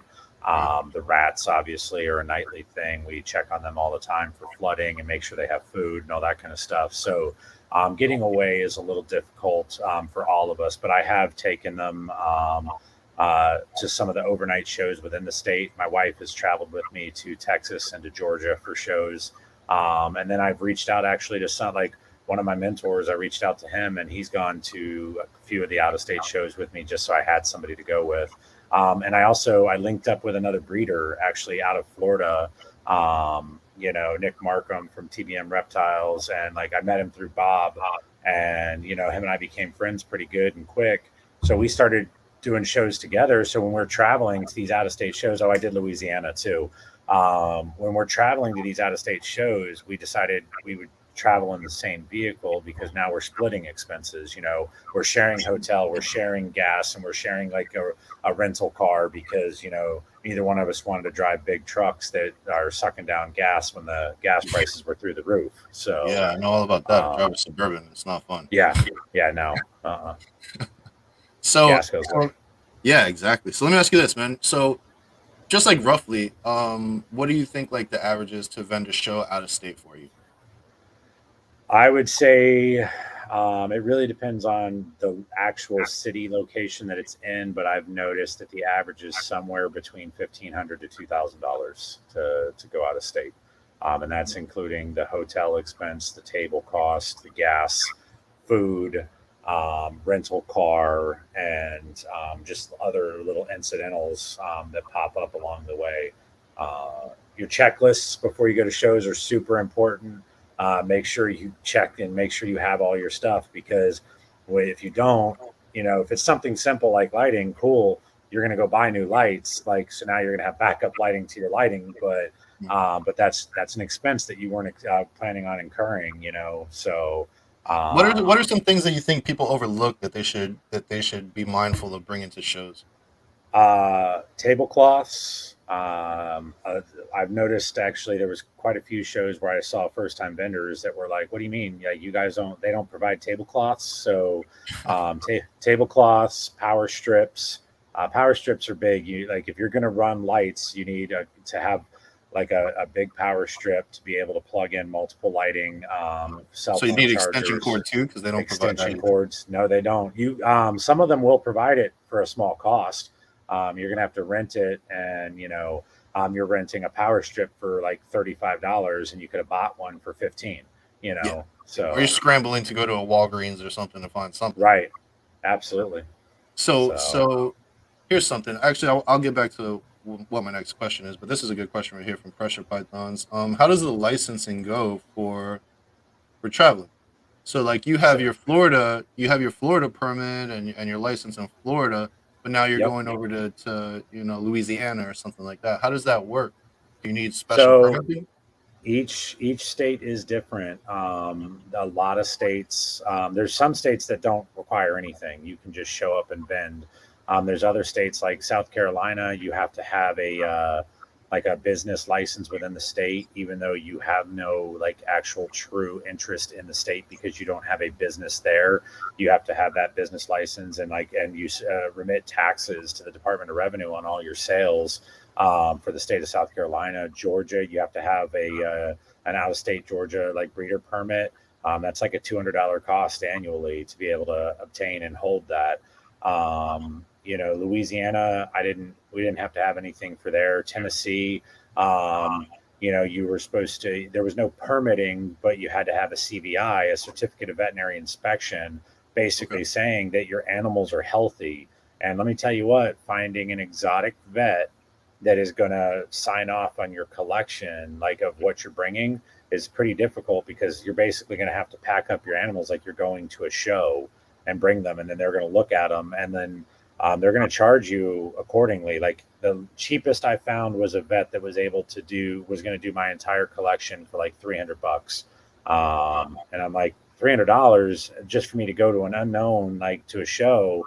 And I can't be putting that out there. But then, you find out like little tricks and tips, and like in Georgia, like we were told by the show promoter for the show that I was going to, that don't worry, they're going to have we're going to have a vet there, and the vet's going to sign off and do certificate of veterinary inspections, and it's like $50 out of your pocket. Just bring cash. Oh, So I'm that's like, good all right right, there. cool. Yeah. Yeah, but it's not actually what should be done. They're supposed to have the CVI from the state that they're traveling from, Okay. not from the state of Georgia. But it's still, they let it fly. They understood, and they like it. It is what it is, kind of thing. So let So, me ask you but this: that's if you yeah, get it here in Florida, right? You get your CVI here in Florida, and then you're going to go to Georgia. Do you yep. have to do that like every time They're you go, or is it like, they're hey, this 30 is it more days. like like they're basically saying like, hey, this person takes good care of their animals, everything is healthy and good, or is it No, I like, hey, wish. these specific animals are Yeah, healthy and good it's next the time you're animals that together? they see, and then it's 30 days. Your CVI is only valid for the 30 days from the time that you get it. And it's Oh, just for okay. the animals technically that are listed on the CVI. So yeah, it can become costly. I had one vet tell me they would do it, and it was $5 per animal. well, I was planning on bringing 110 snakes to the show. So now $5 per animal, like, okay, that's a hefty bill to hit. So that's when you really start weighing, is it going to be worth it for me to do these out of state shows? And I think it's very important that you have to be realistic of that. And sometimes you just have to know when to throw in the towel and say, you know what, hey, I can't vend this show. It's just not economically, it's not feasible for me. Because Right. if you're going to a show and you're $2,000, $2,500 in on expenses, you better have a really good show, or sell like a good high end animal. And then are you okay with the fact that in your inventory you had to let go of $2,500 of your inventory just to be even? Is it worth it? And sometimes it is. I've gone to Arlington to the NARBC show out there, and that show is worth it all day long, no matter what the cost, even if I didn't break even, which I've always gone out there and had like actually made money. But it's always worth it because you're putting yourself out to the Midwest and to some West Coast breeders that are coming out for the show. So, like, you're getting your name out to a broader spectrum of people. Right. Yeah. And I hear that often that like, going to a show, it's not always just about being in the green, right? Yep. Financially, it's also about networking and putting your name out there and letting people be familiar with your face and the way you do things and the projects that you're working. So there is an aspect where even if you're not in the green, there's Yep. still benefits of vending shows because that'll bring you money and generate income for you long Yes. term. You have no idea like how many sales come after a show. You leave an impression on somebody, you give them your card, you're open to them, and then next thing you know, 5 days later, a week later, a month later, they're contacting you saying, hey, I saw you at the Houston Reptilian Nation show, and I really liked the animals, and I took a picture of these three animals. Do you still have either one of them available? Because I think I'm ready to buy one. And that goes, like, that still goes back to like what everybody that's come on this podcast has said. Like, you can't be a slouch at shows. You got to be standing, you got to be hustling, you got to be talking to people, and you got to draft them in, because you just never know who really is going to be a prospective client or customer for you. Yeah, 100%. And then eventually these, customers end up becoming friends, Yes. and that's how you build a Yeah. relationship and you start helping each Yep. other out over the process of a certain amount of time and, trading snakes, like you said earlier, Yep. giving discounts. Hey, you're my buddy. We've been talking and building this relationship for a year and a half now. I'm not Yep. going to charge you full price for this Yep. animal. I'm going to hook you up, man. Here. Yeah, I'll tell you right now, like, if you're somebody that's bought 5 animals, 6 animals, whatever the number is, like, but you've bought multiple purchases and we've established a relationship, those people aren't paying full retail, because you know what? Loyalty earns you something.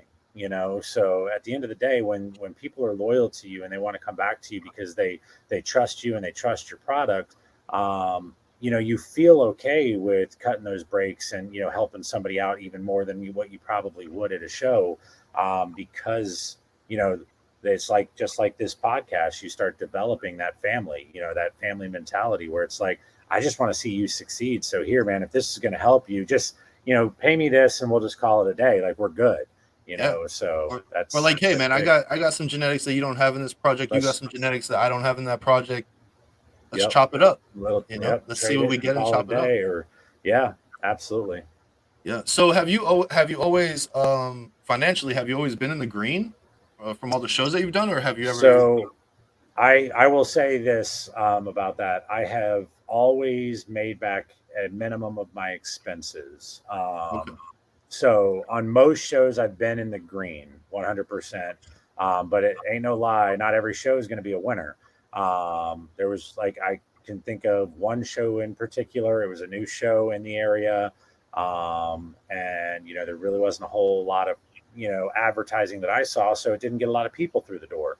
I sold one snake, and I didn't sell that snake because of the show. I legit made phone calls and started hustling because, like, I knew 2 people that had kind of been on the fence about it. So I was calling them, hey, like, are you coming to this show? Like, I got this snake. I really wanted you to check it out. I brought it with me. So, like, I had to hustle because I had to remember, oh, they were interested in this project. Let me reach out to them. And Hmm. then, that one of them showed up to the show and was like, oh man, that's dope. I want it. And they bought it at the show. So that's what actually even got me that one sale. It wasn't like me just sitting back saying, man, I hope somebody shows up to my table to buy a snake today.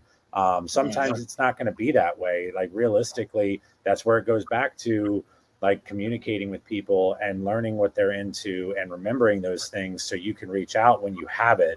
It dawned on me actually because I had more time at that show to sit and look at everything that I had. And when I was looking at it, I was like, wait, there's like two dudes that were asking me about this clutch before it hatched. I didn't even think to call them. So I was like, hey, you're in the area. I know you're in the area. Like, are you coming out? Did you even hear about this show? And so they came out and ended up paying to get into the show. And then that's how the sale happened. So, Nice, you know, you can't sit back. You gotta work every angle that you possibly can. So yeah, I've always made back expenses, and technically I've been in the green on everything. But I don't really look at it like at a show for success for me isn't always about how much money did I make. right. For me, I'm looking at also like a percentage of my animals. How many animals did I move? You know, like to me, 10% of what I bring, that's a good show. Like if you really think about it, you're moving 10% of the inventory that you bring. So if you bring, 50 snakes, you're talking 5 animals. Like you didn't do horrible at that show. Like you can't be mad about that. If you're bringing 400 snakes and you move 5 animals, okay, now you should be disappointed. Like that's a rough Right. show for you. Yeah. So like I think we have to remember not to lose sight. Yeah, the money is great, but it's also about like the money is relative to what your inventory is. So if your inventory doesn't support you having a $5,000 show, then don't be mad that you didn't have the $5,000 show. Just look at what you did and be happy like what you were able to accomplish. Like we can't be chasing everybody else. Like if you do that, you're gonna get discouraged. One of them don'ts that I was talking about. You're gonna allow yourself to get discouraged, and you can't do that. Right. Yeah. And like breaking even is still a huge win in my perspective one Hundred because percent. listen, people pay thousands, millions of dollars for marketing for their business, right?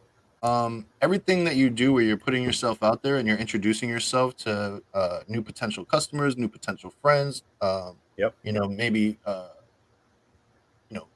customers in the future, breaking even and having the opportunity to build all those relationships is like super valuable. That is like Yep. some of the best marketing you could have because you're Right. shaking hands, you're looking people in the face, you're smiling, you're cracking jokes, you're telling stories, they're telling stories.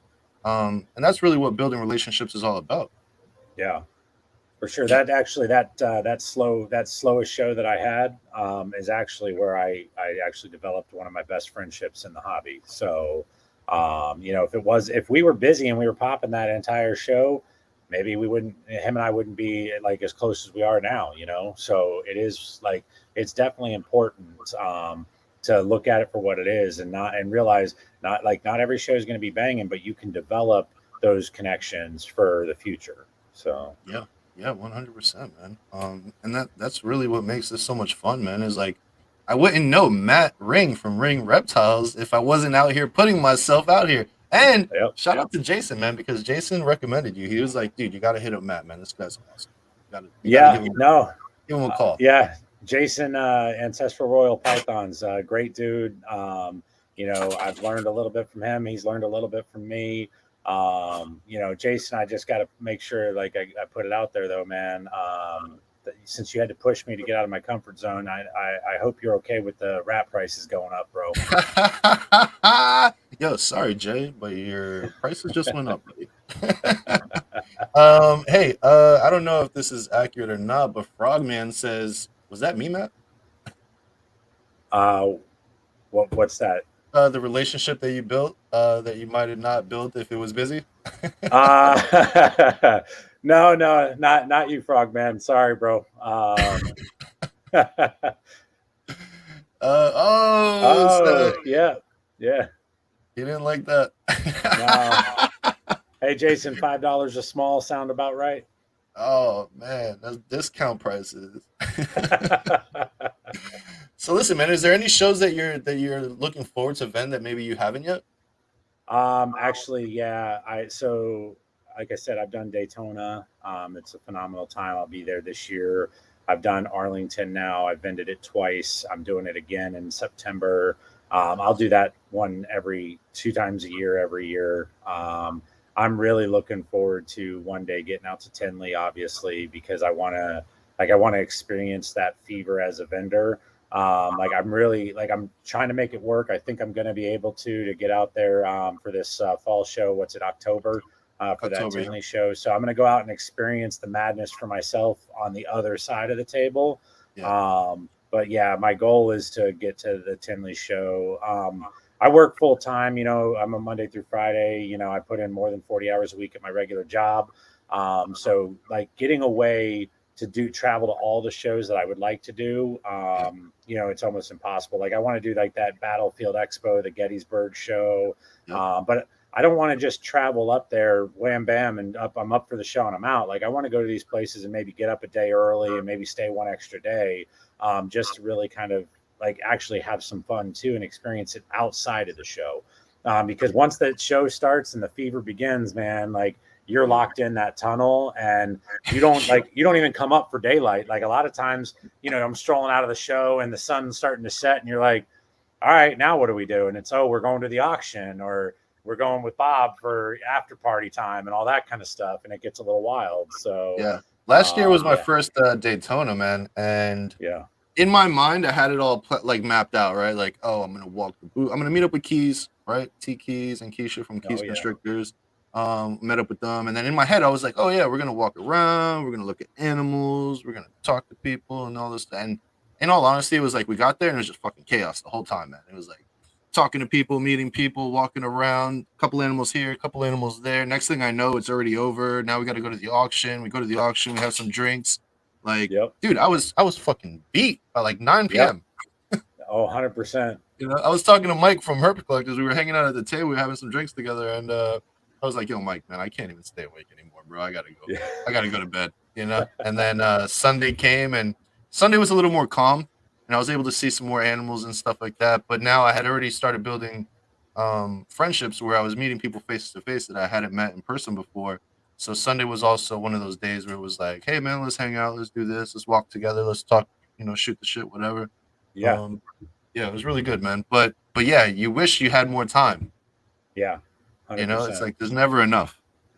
Oh, trust me. And then when you're on the other side of the table vending, then Yeah, it's like, wait, so and so was at the show? I didn't even know because I didn't get a chance to walk around, And um, for me, it's always funny because it's like I try to get there like when we're allowed to set up, but like yeah, I'm not even trying to like look at my stuff. Like my stuff, I'm going to see it the rest of the day. So I'm running around like frantically trying to look at the tables and see what's out there and see if I'm going to go home. Like, even though I made money, if I'm going to go home with no money in my pockets kind of thing. yeah, yeah, definitely, man. So let's switch gears a little bit. Yeah.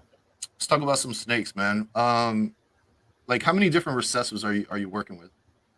Right now, currently 12 recessives in my collection, and then I've got some double recessive projects going right now, and I'm working towards starting up triples and quads. Fuck yeah, long term, baby. Let's go. Yeah, So I know, obviously I always say this, but like, a lot of the recessive genes overlap each other because you are working doubles and triples and stuff like that. But yep, just like roughly, like how many animals per recessive are you comfortable with having, or are you setting goals to have? Like, like what does that yeah. look like? So for me, it's also about my level of passion for those recessive projects. So to me, I don't think anybody can call it a project unless you're at least rocking a 1.3, one male, three females. But safely, I would say you need to have at least two males because you never know when a male's not going to lock up Nice. or shut off food. And then now, he's lost weight and are you going to risk the health of that animal to continue breeding him, or are you going to just say, forget it, my project stopped for the year? So safely, I would say two males for me. Most of my recessives, I'm rocking at least 6 to 8 females. I would say there's some like clowns, pieds, hypo, um, what else? Xanthics. I'm rocking much more than that. Yeah. And obviously you got to look at the market. What's selling? What's hot? What are people looking for? And you've got to kind of gear what you're holding to breed. to Hmm. go along with that. Yeah, So for sure. Well, that's good advice, man, because you don't want to, like, I hear people all the time say that they breed their males to death, right? yeah, So yep, it's a no-win situation to not have enough males because you're either going to breed your male to death, or yep, you're not going to breed enough females to have the amount of clutches that you want to hit the potential animals that you could hit. yep, Real quick, just to answer this question, I believe it's 57 recessives. I think that some of them overlap and are just called different names. So maybe it's safe to say about 45 different recessive genes. Do I know them all? No, but I'm pretty sure that's yeah, the number. You can check that yeah. out. So what does it look like 5 years from now for ring reptiles? Um, well, I mean, 5 years from now, my hope is to be done with my 9 to 5 and be full time in this. And I'm looking forward to like the triple recessive projects coming through with codoms and stuff. Like I said before, I'm big into pieds. I really like clowns, so I hit my first clown pieds this past season. And dude, I Congrats. love. Thank you. I love some clown pied stuff. It's killer. I want to like I've seen some OD yellow belly clown pieds, and I'm like, yeah, I'm making that. I hit a freeway clown last season. I want to make that. Like I think maybe if I could see what it looks like in a pied form, I'd like to go that route. I like It's gonna clown look pied sick, stuff. is what it's gonna look like. Yeah. Yeah. And I hypo stuff, I want to add Xanthic to it. I mean, you name it. I like to me, like a clown pied true ghost. Like, come on. Like, are we gonna get much better than that? Maybe Desert Ghost is pretty On hot, top. obviously, and bright on top, but a clown pied true ghost animal, so a hypo Xanthic. Yeah, come on. Like Yeah, for that those of you that that don't know what true ghost is, that's an exanthic hypo. So he's talking yeah, about a clown pied exanthic hypo. Jesus, yeah, man, I can't wait to see that, bro. So that would yeah. be that would probably be like the best thing that you could hit in the next like 6 years, right? Yeah, probably. I mean, like I said, I'm already deep into some of the double recessive projects, so there may be some other stuff, but for me, that would be like a passion project to try to get to. Yeah, that would be super cool, man. I'm excited to see if you hit that because you're gonna do it Yeah. way before I do it. Um, do you have any passion projects that maybe like aren't necessarily like high on the monetary scale, but like you're just Yeah. your heart set on it? Yeah. I'll like, well, one hypo. Uh, Hypo is not high on the monetary scale, but I think people are sleeping on hypo. There's so much that's going to be done with it. You add it with dark genes, and you don't get anything nicer than that. Like you get purples and grays and blues popping on these animals that you're not Oh going to yeah, see anywhere else. So, yeah. Those frosty blacks, hi, man, are stunning. yeah, hypo for sure. And then um, there was one other one I was going to say. Throw the question at me again so it hits me in the face. Yeah, it was. Do you have any like passion projects that aren't necessarily about the monetary Oh value, but yeah, just that like your heart this bleeds for? it's a shout out to T Keys on this one. Yellow belly baby. Yeah, You gotta yeah, those yellow belly complex animals, dude. That's like they don't always hit on high dollar value, but I mean that it's banging. You get highways and you add leopard into it, and it looks like a lightning bolt struck an animal. yeah, yeah. We And were you just talking start about that. playing with that. Yeah. I'm obsessed, So man. I'm obsessed with leopard, super gravels, and like I just yeah, want to get it exanthic, bro. That's just what I yeah. want to do. Yeah, and like asphalt. Last year was my first year actually producing animals with asphalt in it, not just gravel. And like I said, I hit that freeway clown, and it blew Yeah. my mind away. Actually, Yeah, to the point we're where, gonna be able to see that tonight, right, on Hair oh Dog Live. yeah, yeah. I was gonna sell them, and then I was at actually Arlington September last year at the show, holding on to them, looking, and finally I was just like, man, I can't sell this animal. It's too nice. I can't sell this thing. So I changed it to NFS before the end of the show, and he's been in my holdback rack ever since. Dude. And I'm sure that you are not upset about that. Not What you one would be bit. upset with is if you sold it, even though you would get good money for it, you would sell it Yeah, and you'd come back home empty-handed without them, and you'd be like, "Fuck." especially because it was a het to pos het pairing, and obviously the pos het proved out.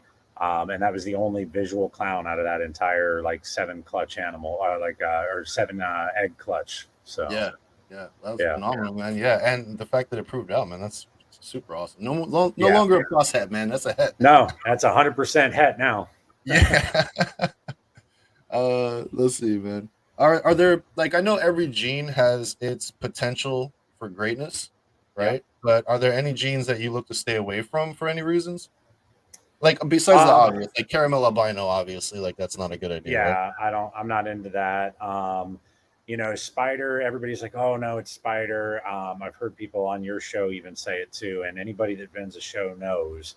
Um, if you bring a multi-gene, like a multi-codom animal with spider in it, it's selling at your show because nobody's going to find an animal that looks as cool as that does for the price point.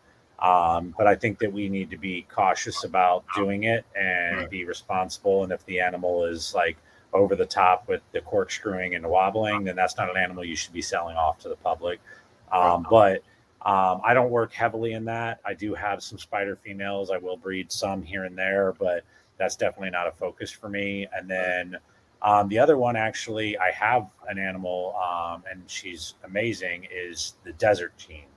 Um, you Okay. know, Not to be uh, mistaken with Desert Ghost, everyone. not to be mistaken with desert ghost, but desert is actually a non-recessive gene, where females have fertility issues, where you will only get slugs, and it can also be lethal for the females. So we bought this snake knowing that we were never going to breed her, but my wife like fell in love with her, and actually, desert acts like a lot like desert ghost with enhancing the animal, brightening it up. So this like she's a VPI desert. Mhm. So like to me, that was my first look at what like a desert ghost exanthic was going to look like, and we got hooked. And like I said, we're passionate about the animals, so it's not always about, is this animal going to make money for me? Am I just going to be happy to open that tub every single day and look at it? And she's definitely one of the ones I love looking at, but I'm never going to work that project. I'm not going to get a male and start breeding desert. Right. Yeah. Yeah. Of course, man. Because at the end of the day, you don't want to put the animal at risk. You know. They're asking where Kaju is because he always talks about death. Oh, there he is. Hey, Yo, I don't know Callie if you Reed. can hear me, but I can't hear you at all. Oh, can you not hear me? Can you hear me now? No, you can't hear me. It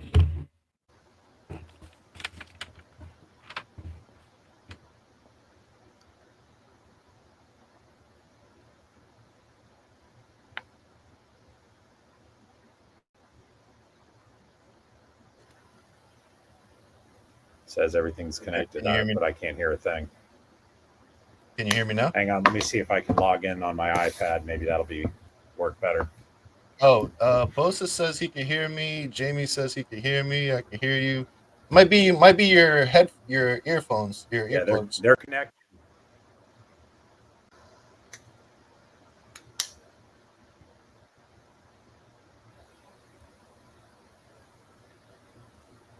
Oh, what I was gonna say was, while he's figuring that out real quick, Cali Raised, we're gonna be going over to Hair Down Friday at Yeah. Keys Constrictor's YouTube channel, and Matt is gonna be coming over and showing off some animals, and maybe we could show off the Exanthic Desert. That'd be super cool. Um, but that's at 8:15 Eastern Time, Keys Constrictor's YouTube channel, Hair Down Friday.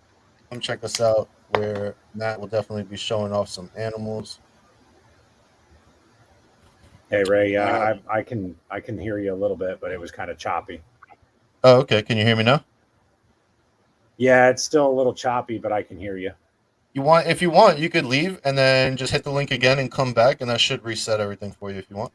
All right, sounds good. Yeah, I'll pop out and pop back in. Sorry about All that, right, man. cool. Nah, no worries, big dog. So, guys, I am fucking loving this show, man. Matt is super cool, dude, and he is full of a ton of knowledge and experience. And I hope you guys are learning things. I'm definitely learning stuff, especially about the vending stuff. Like, he's just giving insight into things that we don't normally hear about, and I think that's amazing. Let's see, All how we doing right, now? got you, bro. Sorry about that. No, it's all good, Technology man. not great at it. Can you hear me okay now? Yeah, I got you. No problem. All right, sweet deal, man. Yeah, I was just giving you your props, dude. Like, you're fucking awesome, man. Thanks, bro. Appreciate it. Yeah, absolutely. What I was saying before we started getting this little audio thing messed up, was someone was asking you to show the desert, and I was just letting them know, like, hey, we're gonna be on Hair Down Friday, Yep. 8:15 p.m. Eastern, and Matt's gonna join us, and he'll be able to show off some animals for you guys, and we'll see some of the double visuals that he has, and we'll see it was highway clown, Freeway, boy.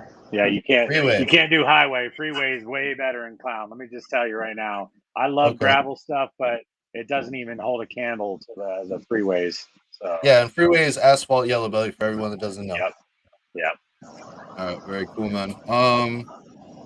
So let's see where we at. So how much time are you spending roughly like every week like learning about genetics or their traits or anything like that? Any waking moment where I'm not working. Um, I'm constantly learning, and learning isn't just always looking online or trying to do the research online. It's staring at your own animals. Um, I'm constantly looking at my animals, trying to see what little things that I might be able to pick up to help me ID animals down the future. So Yeah. I would say pretty much any time that I'm not working my regular job or like working in the rat shed, I'm working with the snakes. Yeah, so now this is like a pattern that I'm noticing right between really successful people, is that they literally like just are fucking engulfed with what they are doing, right? Yeah. Like day in and day out, it's on the mind. You wake up, you're thinking about it. Lunchtime, you're thinking about it. Doing your 9 to 5, you're thinking about it, right? Yep. Oh yeah, I Um, dream about it too. yeah, so do I, man. Yeah. Heard that all the time available. Yeah. Matt sounds like a real one. Can't wait to meet you at Tinley, says Pat Awesome. from Dragon Soul. That'll be cool, man. I'll be looking forward to it. Too bad you won't be bringing that car up there. So Yeah. That Porsche? yeah, I saw that and I was like, man, old boy's got a Porsche. That's Yeah, nice. man. He's killing it, but he drives it like Miss Daisy. I don't know. That's all right. It's okay. Tickets are expensive. Yeah, for sure. So yo, are you working any dinker projects or any like maybe genetics that are rare on the market right now?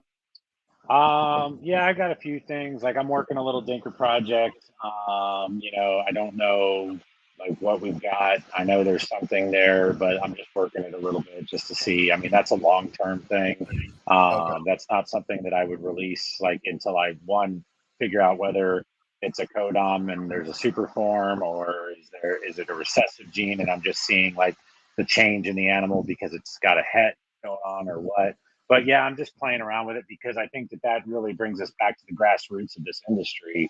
As opposed to just playing with what's available. Part of it is also trying to discover the new Yeah. and open a door to something else. Yep. So And you don't discover something new unless you're there putting in the work, right? yeah, for sure. I've got some, I don't see it a lot at a lot of shows, but I know people are working with it. But obviously, like Hurricane, Acid, some Voodoo stuff, Nanny. I think Nanny doesn't get its props because of the name. A lot of people are like, "What's a nanny?" Right. But like, it's a really cool project. Like, I actually got into it because of Joe Kenny from Gulf Coast Exotics. Him and I've been together at a lot of the Replicon shows, and he hooked me up with a deal I couldn't pass up on a nanny red stripe clown male. And I love it, dude. It's a killer animal, and I think Yeah. it's going to be a great project. Fred and AJ from F&A Balls, they're working nanny stuff, and I started paying attention, and I was just like, holy shit, man, some of that is fire, bro. Yep. Um, Yeah. and like you said, acid and confusion and all that stuff. Like this, when you mix that with clown, like Jesus, Yeah. man, Yeah. like next level. Well, the whole point of having a clown is what we're all trying to get those crazy wonky patterns. For the most part, you're Yeah, looking for that. So when you throw in that hurricane or that acid confusion animal, like then that's when you're starting to see like that true potential of that crazy clown genetic going on Yeah, there. like So expressing the clown yeah, full wackiness. absolutely. Yeah, it's fucking cool, man. I Got love it. color on that mic, huh? Say again? I said you got color on that mic, huh? Yeah, man. I don't know. It was at Walmart. It was like Uh, I think it was like it's all 60 good, bucks. man. If you can't get it at Wally World, you don't need it. Yeah, real shit. I mean, it's working pretty good. I think you can hear me Right. okay, right? Yeah. Yeah, for sure now. Okay, so I don't want to go too much longer, but I do want to get into just a couple things, man. So like you said you're breeding your own rodents, right? Yeah. Yeah. What does your rodent operation look like? Like how big is your rodent operation? Well, first off, I'll start off with I was like a lot of people that I think get into this that I was like, I'm not breeding rodents. Like, that's not what I'm here for. I want to breed snakes. Um, but when my rat bill got to be about $400+ every single week to feed my collection and show animals, that's when I knew, okay, I want to breed rodents. I need to learn Yeah. about this. Um, you know, Hell so yeah. It gets pricey real so quick. yes, it does. A good friend of mine, Chad Snellgrove, he owned Metal Morphs. It was like a ball python breeder, big in the ball python industry.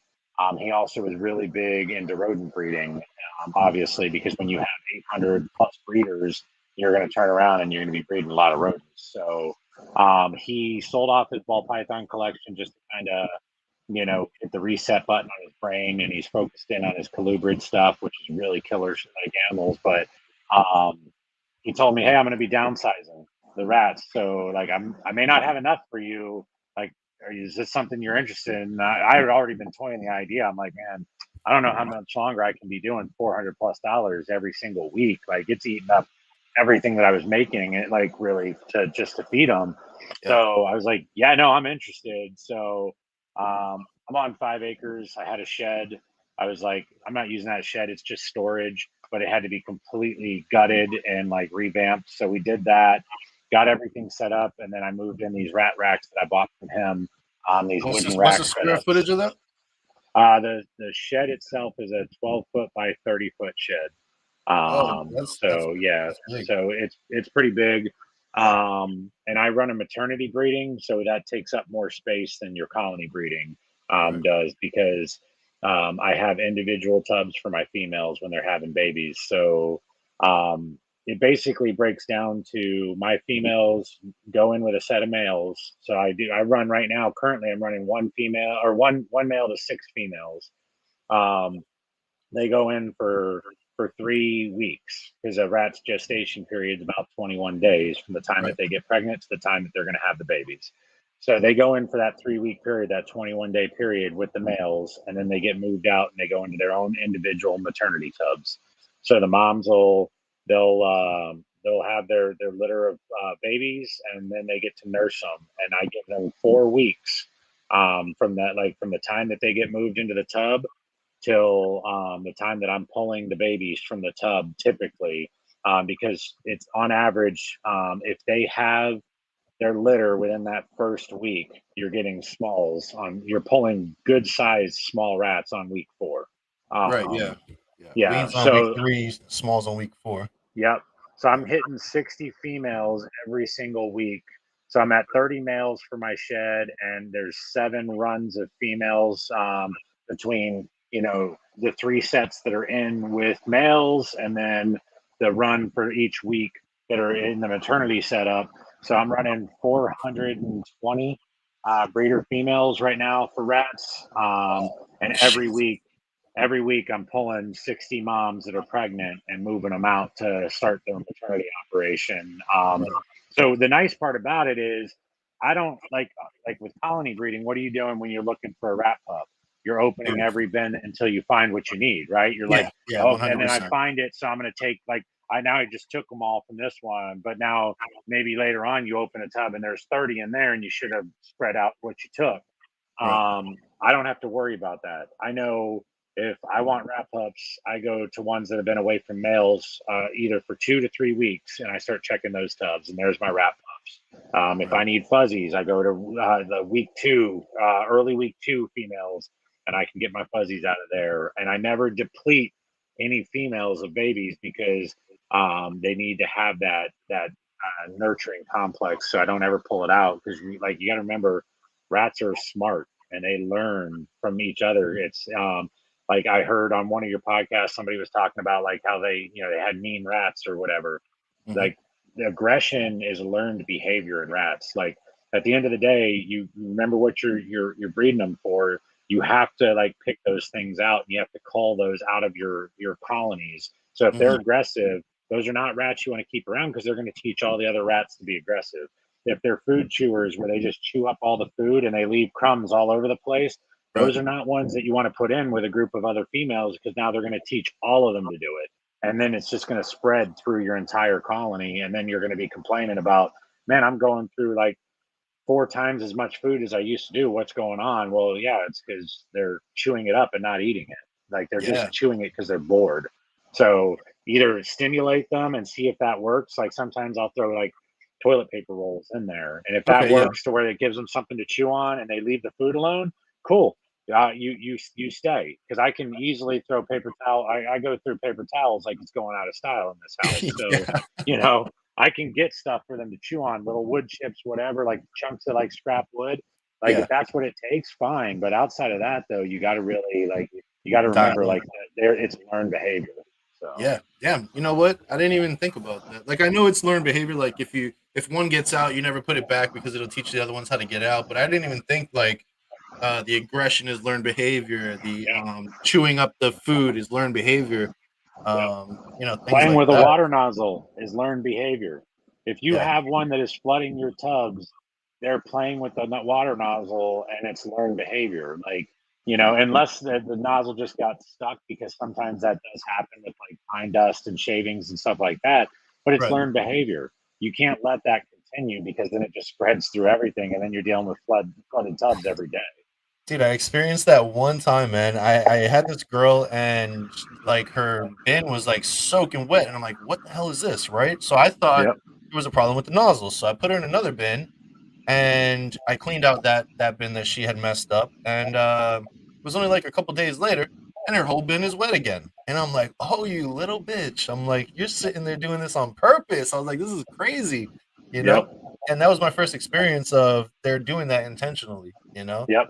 And And with actually, I just looked at the comments, and Pat was saying too that he does it because you can actually pick out the bad moms quick, and it's 100% true too. Like if you have moms that are killing babies, whether it's through like they don't know any better and they just lay and suffocate on top of the babies, mhm, or you have the one that's going to chew their babies, you can pick those out because it's just her. So you know which animal did it, as opposed to if you're running 4 females in a tub and a mom got frustrated. One of the moms got frustrated because they just wanted a break, so they killed off yeah, a bunch of the babies. You don't know which one did it now.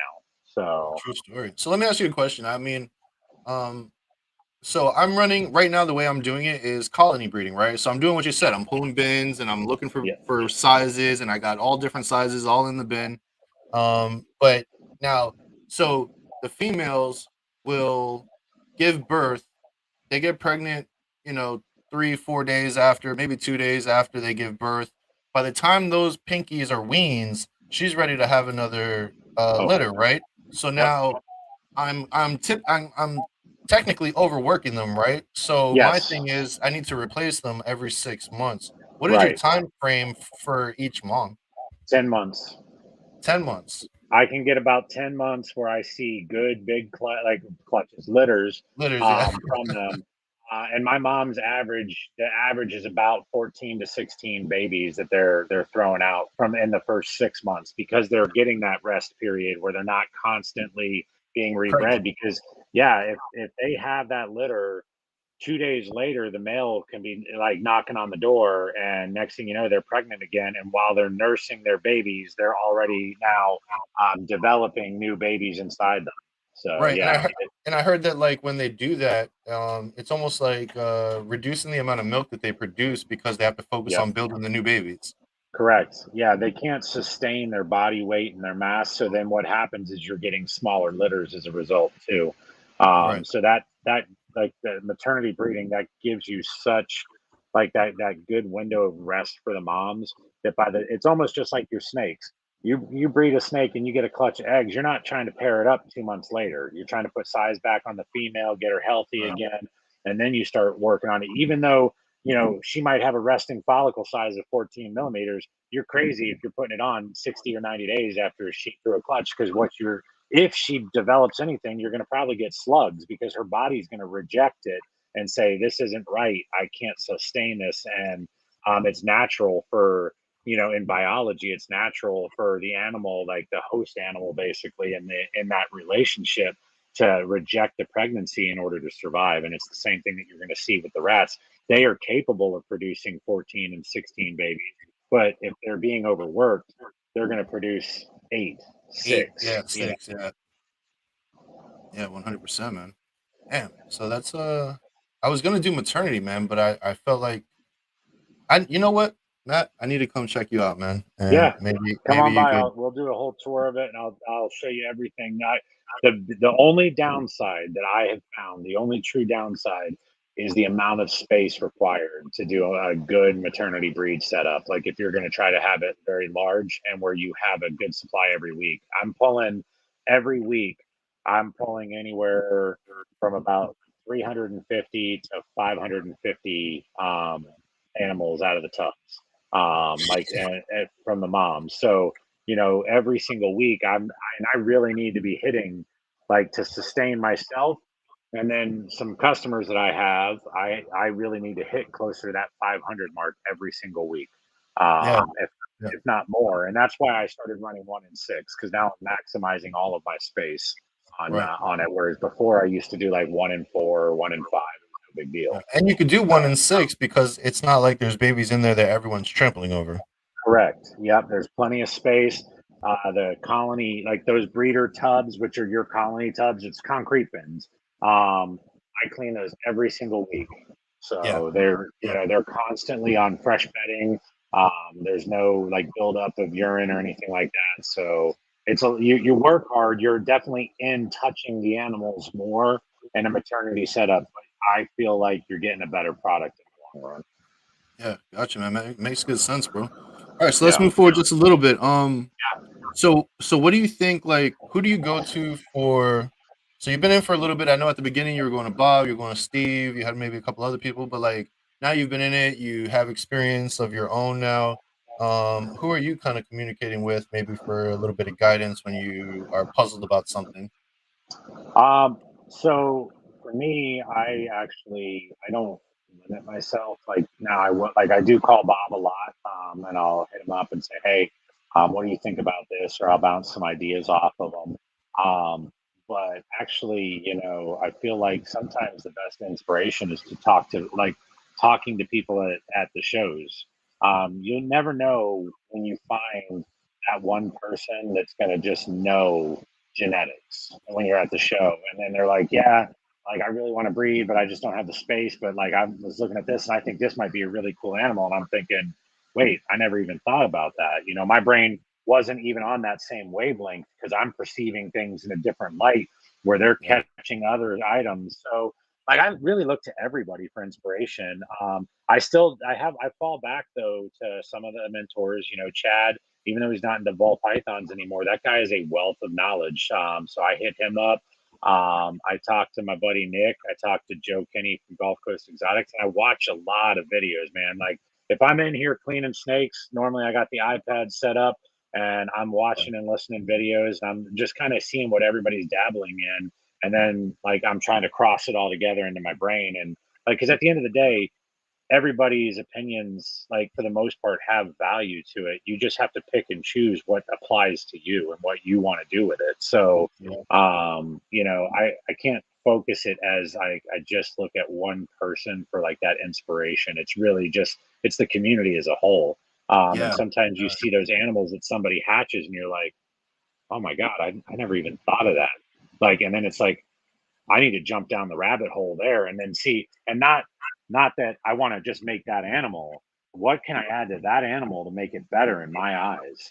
Because if it's better for me, it's probably going to be better for other people too. So 100%. Yeah. So are you mentoring anybody?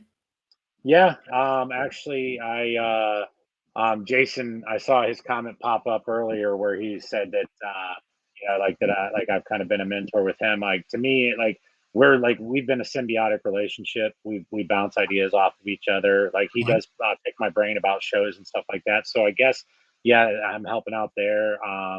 A friend Christy, she just started up her LLC, Hold My Balls. She's actually out of Eustis as well, local. I help her out a lot. A buddy named Charlie that's local as well in Eustis. I mean, we got ball python breeders all over here, boy. Yeah. But Charlie is raised to life reptiles. Like I help him. Colton Shearer, Planet Pythons. He's my next door neighbor, basically. Like I can throw a rock from my rat shed, basically, and almost hit his property, except there's just a expansive distance. But our property is actually at the corner touch.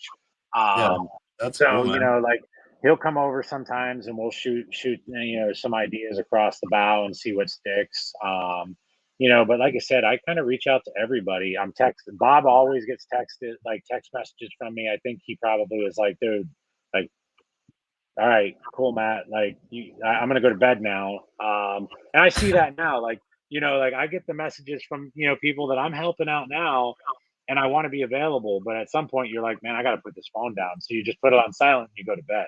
So So I think that's who Frogman is, Braden. what's up, Braden? How you doing? Okay. Do you know who that is? If I saw the face, I bet you it would ring a bell. So that's the Okay, hard okay. part about this. I remember faces so much better than I remember names. Yeah. But I'm sure I know who Braden is. So, and I'm We sure kinda Braden's going to point out to me that I know who Braden is when next time yeah. I see Braden at a show. We took a picture together. You don't remember me? Oh, wait, I know who Braden is. Actually, Braden is Christy's son from Hold My Balls. So, Yeah. yeah, I know who he is. Okay, yeah, there you go. Yeah. Oh, and it's Christy. Okay, yeah, Christy's with him. So, what's up, Okay. you two? How y'all doing? I'll see you probably this weekend when y'all stop by. So, Oh, that's awesome, man. Yeah, yeah, we got a tight little community over here too, man. We got Meteoric Serpents, we got Brock and Morphinary, we got Nico and Ryan, off season, we got Johnny at Morph Master J. We're all like in this little area right here, you know. We got actually Justin from Morph Jungle is in East Boca. That's just the east side of where yeah, I live in the city. And when you start putting yourself out there yep, and you start meeting people, you start to realize like breeders aren't as far as you think they are.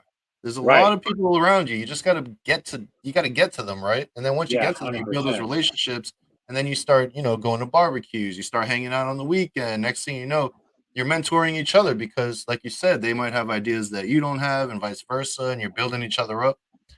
It's fucking awesome, yeah, man. it's I love awesome for everything sure. about this. Yeah. Yep, yeah, absolutely. Let's see. So, what did success look like to you when you first started this, and has that changed now? And what does that look like if it has? Success to me was actually just being able to like create a clutch of animals, really. Like that was my first measure of success was, can I even do this? Like, yeah, sure, it looks easy and all that, but it's a lot more than just putting a male and a female together and waiting, for a clutch to drop. Husbandry goes a long way, and I think we need to not lose sight of that. So that was part of like my initial thought of success. And then it grew. Like then I knew I was doing a show, and then so success to me was just going to the show and creating those contacts and selling those animals and really putting myself out there. And I feel like I did that.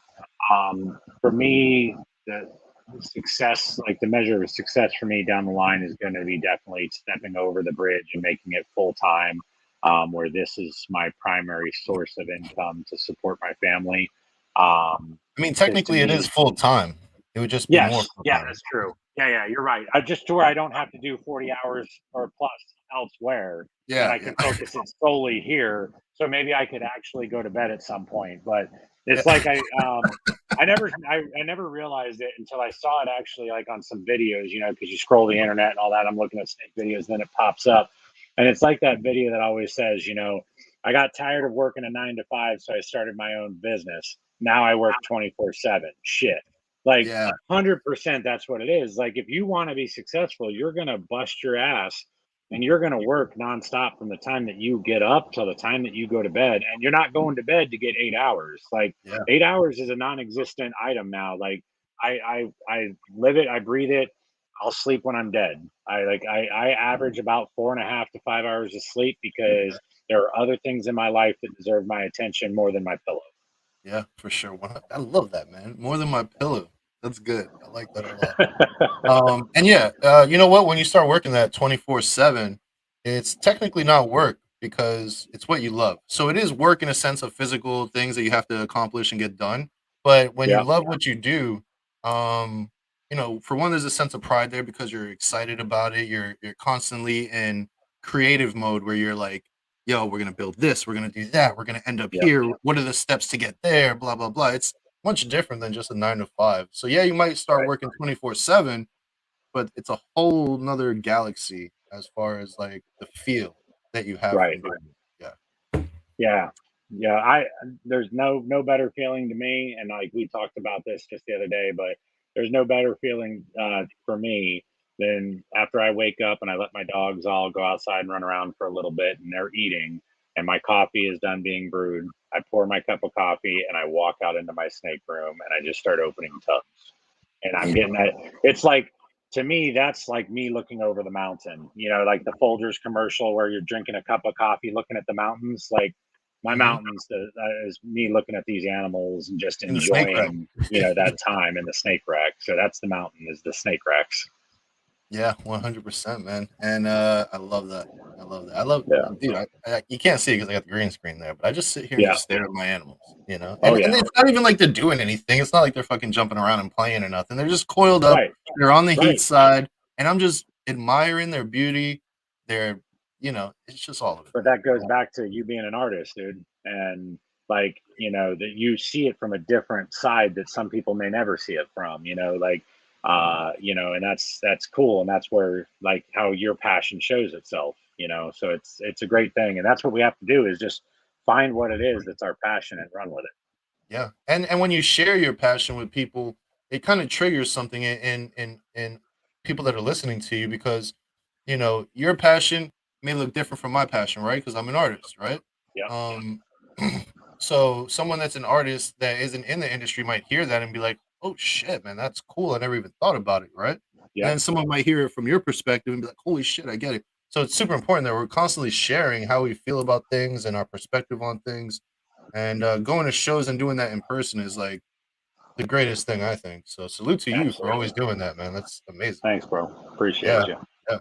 yeah. Listen. So we talked about a lot of different topics, and we got into depth about a lot of different things. But is there anything that maybe I didn't bring up that you'd like to bring up for somebody that's considering taking this more seriously? Um, well, I mean, I've touched on a lot too, like you said, and passion obviously is one of those things that keep pushing forward. You know, everybody sees the finished product, right? You go to a show and what do you see? That you see the breeder with the finished product. Like, oh my God, you're living the life. That's the common denominator that I hear at the shows. Man, you're living the life. Like Yeah, this has got to be living the amazing. dream. You're living the life and you're living that dream. And that's true. And I am. But you realize that dream comes from hard work and sacrifices. And if you got to be willing to push yourself and you got to be willing to sacrifice some things and let go of some things in order to push that dream forward. You can't just look at the finished product and think, I want to be a snake breeder. Like, look at what else it is. Matt talked about it in that one podcast where, we're janitors. Absolutely. Like, Yeah, actually, I laughed my glorified ass off when janitors. I heard that we're glorified janitors. Like, because I've always said I'm the butler. Yeah, I'm here to feed you and to clean you. Like, I'm straight up your manservant to all these snakes. And that's what it is though, like, but people see the finished product and think that it's just this fun thing, and it is beautiful and it's fun, but you have to be able to find that enjoyment. Not everybody's going to like shoveling scraping shit urates. basically, yeah, Yeah, pulling a urate out or grabbing a nice fresh wet turd out of a snake tub, but you got to do it. You're not going to let it sit there. If you do, you're neglectful. Get it out of there. yeah, So that's the thing. Like you got to find, like you can't look at the finished product and say that's what I want to do. Like really start diving into it, figure out what you like, and then just push forward with your passion. And if they don't have to be snakes, you can be in this industry. You can be in this industry and do a whole lot of things. I mean, one thing that I started when I first got into it was that I really liked was designing like intricate like terrarium setups. Like I had a chameleon, and the best thing for me was making the jungle for that chameleon. Like he had the best like jungle with misters and foggers and everything else, and like Yep. I just liked seeing him happy, like all colored out, and then that tongue going out and whacking things. Like find whatever it is that calls to you. Don't just chase a buck, chase the dream. Yeah, this is a reptile industry, not just a Yeah, ball python industry. It's a correct. reptile industry. Yeah, 100%. 100%. I love that, man. And that's you know what? I never really hear people say that. Like, hey, like I'm fucking passionate about building the terrariums. And did I say that right? Terrariums, Yeah. Exoterra, whatever it is, Yeah, right? yeah, you put together an enclosure, like, that's cool, like, actually, like I said, the bearded dragon was the first thing I like, and I was thinking, "Oh, what could I do? Oh, I could make custom caves," and so I Yeah. started playing around with styrofoam and, plaster and, like and concrete mix trying to see if I could design caves. I was an epic failure at that, so I moved on. But, like, you gotta think outside the box and think of, like, "Man, I like this animal, what can I do for it? What can I do to Yeah. make its life better?" Because if you're able to make it better for that animal, then maybe you can find a way to make it better for everybody else's animals too. So Yeah, I was watching Trap Talk, and he had the Venomous guys on there yesterday, and they were talking about creating the natural environment for the animal that the yeah, species that you're keeping, yep, and to see an animal behaving as they would in the wild is super gratifying. You're yes, like, yo, I did it. I gave them the yeah, perfect environment to where they are behaving as they would if they were in the wild. Like, yep, that's phenomenal. yeah. That's a win right there. That's a huge win. Yeah, now ball python's a little bit different because they just kind of sit in a hole in the wild. Yeah, yeah. You So know, I'm creating the perfect environment for you're them. doing great, There's no man. Yeah, stress. They're sitting in the hole. So, yeah, you're doing great. yeah, So listen, Matt, man, it has been a very fast 2 hours, dude, yeah, and I'm sure there's a million things more we could talk about. But I have had a phenomenal time with you, dude, and I'm super grateful that you came on here with me. And yo, like, we popped your podcast cherry, man. Like, yo, heck yeah, man. you did amazing. Thank you, bro. I appreciate it, and I appreciate you reaching out and taking a chance on me. And Jason, I'm just joking. Your rat price ain't going up. I really appreciate you pushing me to get out of my comfort zone. And for everybody that's listening, like hit me up. My MorphMarket store needs to get a little updated. So if there's something specific you're looking for, and you see that I'm working projects that are in that realm, hit me up because there's probably an animal that I have that you might need. We'll connect. We'll hook it up. We'll do it Yeah, right. And stop by, see me at a show. I'll be in Arlington, Daytona in August, Arlington in September. And if I'm lucky enough to be in Tinley and you see me walking, please stop me and say hello because I'd like to put a face to some of the names that I'm seeing here. yeah, for sure. Actually, if you're watching right now, don't go anywhere because we're about to give away a T-shirt, and Yep. Is also giving away two $100 credits towards anything that he has available for Yeah. sale. So whether you see Yep. him at a show or you want to surf his morph market, you'll be able to spend that there. And what'd you put, like a 2-year max on that? Yeah, I would say just give it at least like 2 years. That way you have time. I don't want anybody to feel rushed because if you see that I'm working projects and there's something that you don't need right now but you might need and you want to wait, that's cool. Just hit me up, and I'll make a note of it here too, so that way I know that I'm not getting 27 people in about 20 months saying, "Hey, bro, yeah, I won that $100 on that podcast." So Yeah, hit me yeah. up. Hey, you don't remember me? Right, exactly. So it's all good. Don't worry, I'll probably discount your animal anyways, so you're good. Hit me up. So besides shows, where's the best place that people could reach out to you? Instagram, I'm really good on Instagram, paying attention to that. Facebook, I'm on, but that's kind of tied hand in hand with Instagram. If I post on Instagram, it automatically posts to Facebook. You can hit me up there. If you check my Morph Market store, my phone number is listed. Text me, call me. It's all good. I'm always working or available. And if I'm not, I'll tell you, hey, I'll call you back. Like, Text works really great. I'm really good at getting back to those almost immediately because you can almost always text back. You can't always pick up the phone. Nice. And your next two shows are going to be Daytona and Arlington. Is there anything in between those? So Or? Daytona is the next one, or I'm sorry, Orlando Repticon in July is the next one, then Daytona, and then Arlington. Actually, Reptilian Nation Atlanta, then Arlington in September. So back to Cool. back. Cool. So if you're in Central Florida, or if you're in Georgia, Atlanta area, or if you're in Texas, go check out Matt. Say what's up. Even if you're not purchasing anything right away or whatever the case is, go say hi, shake his hand, take a picture. He loves taking pictures with people. I don't know if you Yeah. guys knew that. I don't even know if he knows that. Yeah, I don't know that. I didn't realize that, but thanks. So, but yeah, I like taking pictures. Yeah, sure. That's Yeah, cool. Matt Yeah. loves taking pictures with people. Hey, as So long as you tag me and you give me a like or a follow too, help me out, help a brother out, that's all good. Like, I'm all good with it. You want to take pictures of me, that's fine, but I think my animals are much better looking than I am. So, yeah, for sure. yeah. Hey, listen, man, they look better than most of us. All right. Yeah. 'Cause, I mean, For sure. select few, and they're definitely on the female end because some of the dudes in this industry are, it is what it is. Yeah. Yeah, I got you, bro. All right, guys. So listen, this is how we're gonna run it. Previously I did emojis. Some people have Androids. It was kind of unfair because I have iPhone and some people have iPhones. So we started doing hashtags last episode, and I think we'll run it the same way again this time. Just had a weird screen pop up on my computer. So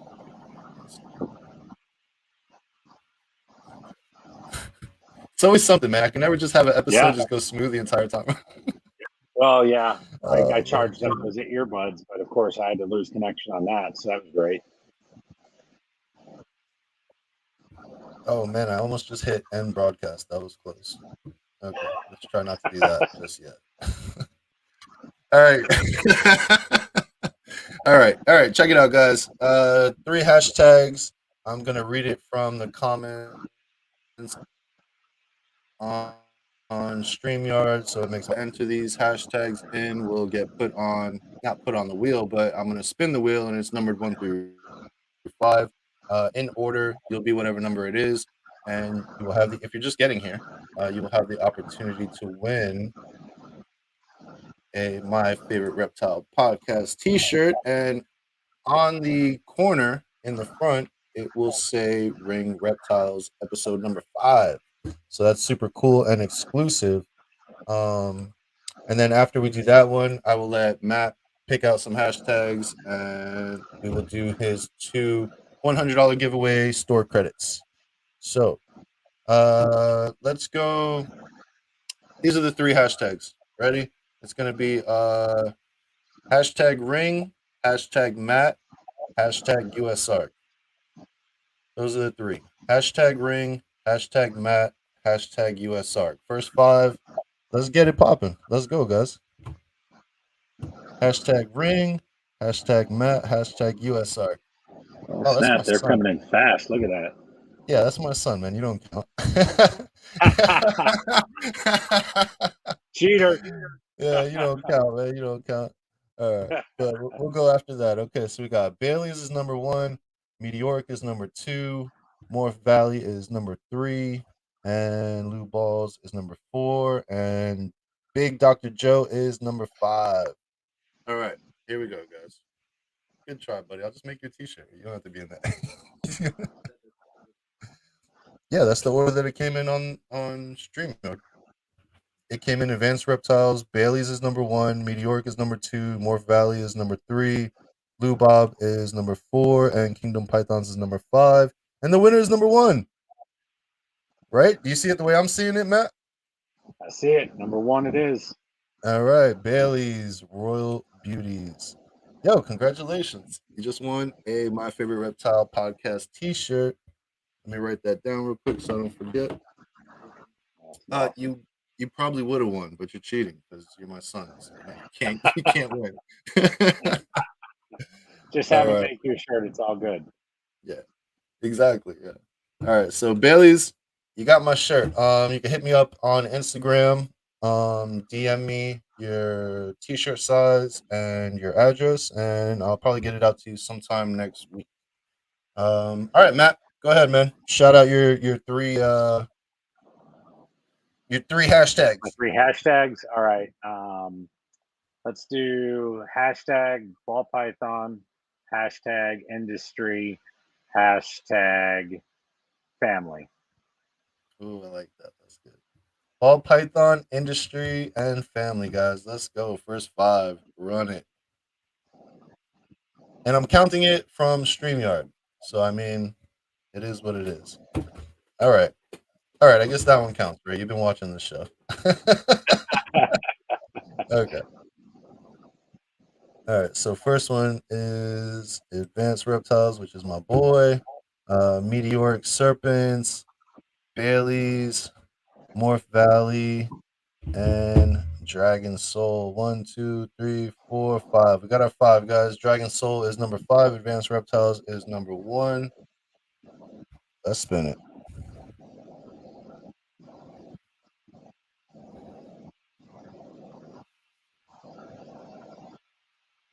Number four. One, two, three, four. Morph Valley. Let's North go. Valley. All right.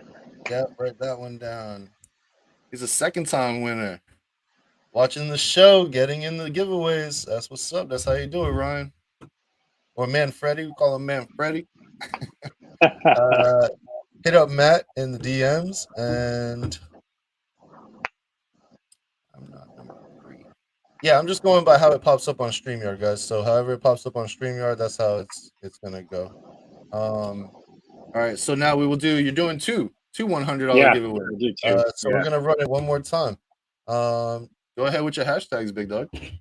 Uh, let's go hashtag passion, hashtag hard work, and hashtag freeway. Nice.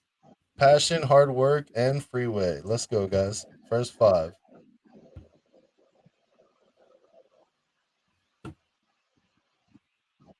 Passion, hard. Yeah. Yeah, I'm gonna love this guy, man. He kills me. All right. So first, advanced reptiles. Number two, pressure pythons. Number three, meteoric. Number four, Mitzi, and number five, dragon soul. Let's go.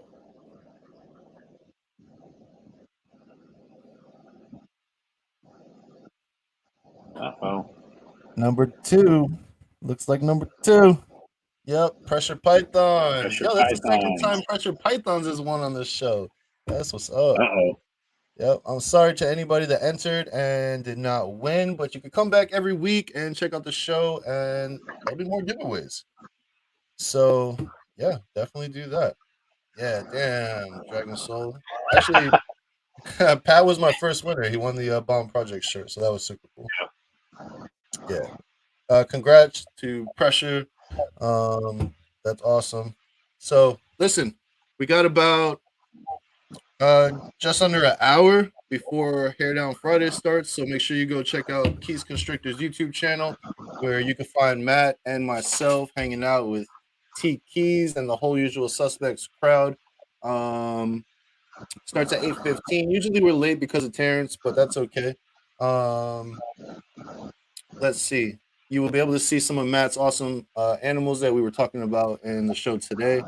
Also, we got some exclusive egg cutting going on Hair Down Friday. I think we got two people cutting two clutches of eggs live, which is super awesome and a lot of fun. Come out of the cave more often, Matt. That's what they're Yeah. saying. All right, Pat. I got you, bro. We're good. Pretty dope. Yo, Jamie, thank you so much, man. I appreciate that. Meteoric, you already know. Joey D, thank you. Appreciate that. Go check out Matt. Give him a follow on Instagram. Give him a follow on MorphMarket too. I don't know if you guys knew that, but you can follow people on MorphMarket and you get updates on when they post new things. So always good to Yeah. be up on that. And we'll see you over on Hair Down Friday, Keys Constrictor's YouTube channel. Matt, thanks again, man. You're the best, bro. Just hang out I backstage appreciate for me it. real quick. Yep. And Got you, man. all right, cool. I'll see you in just a second. Yep. Cool, man.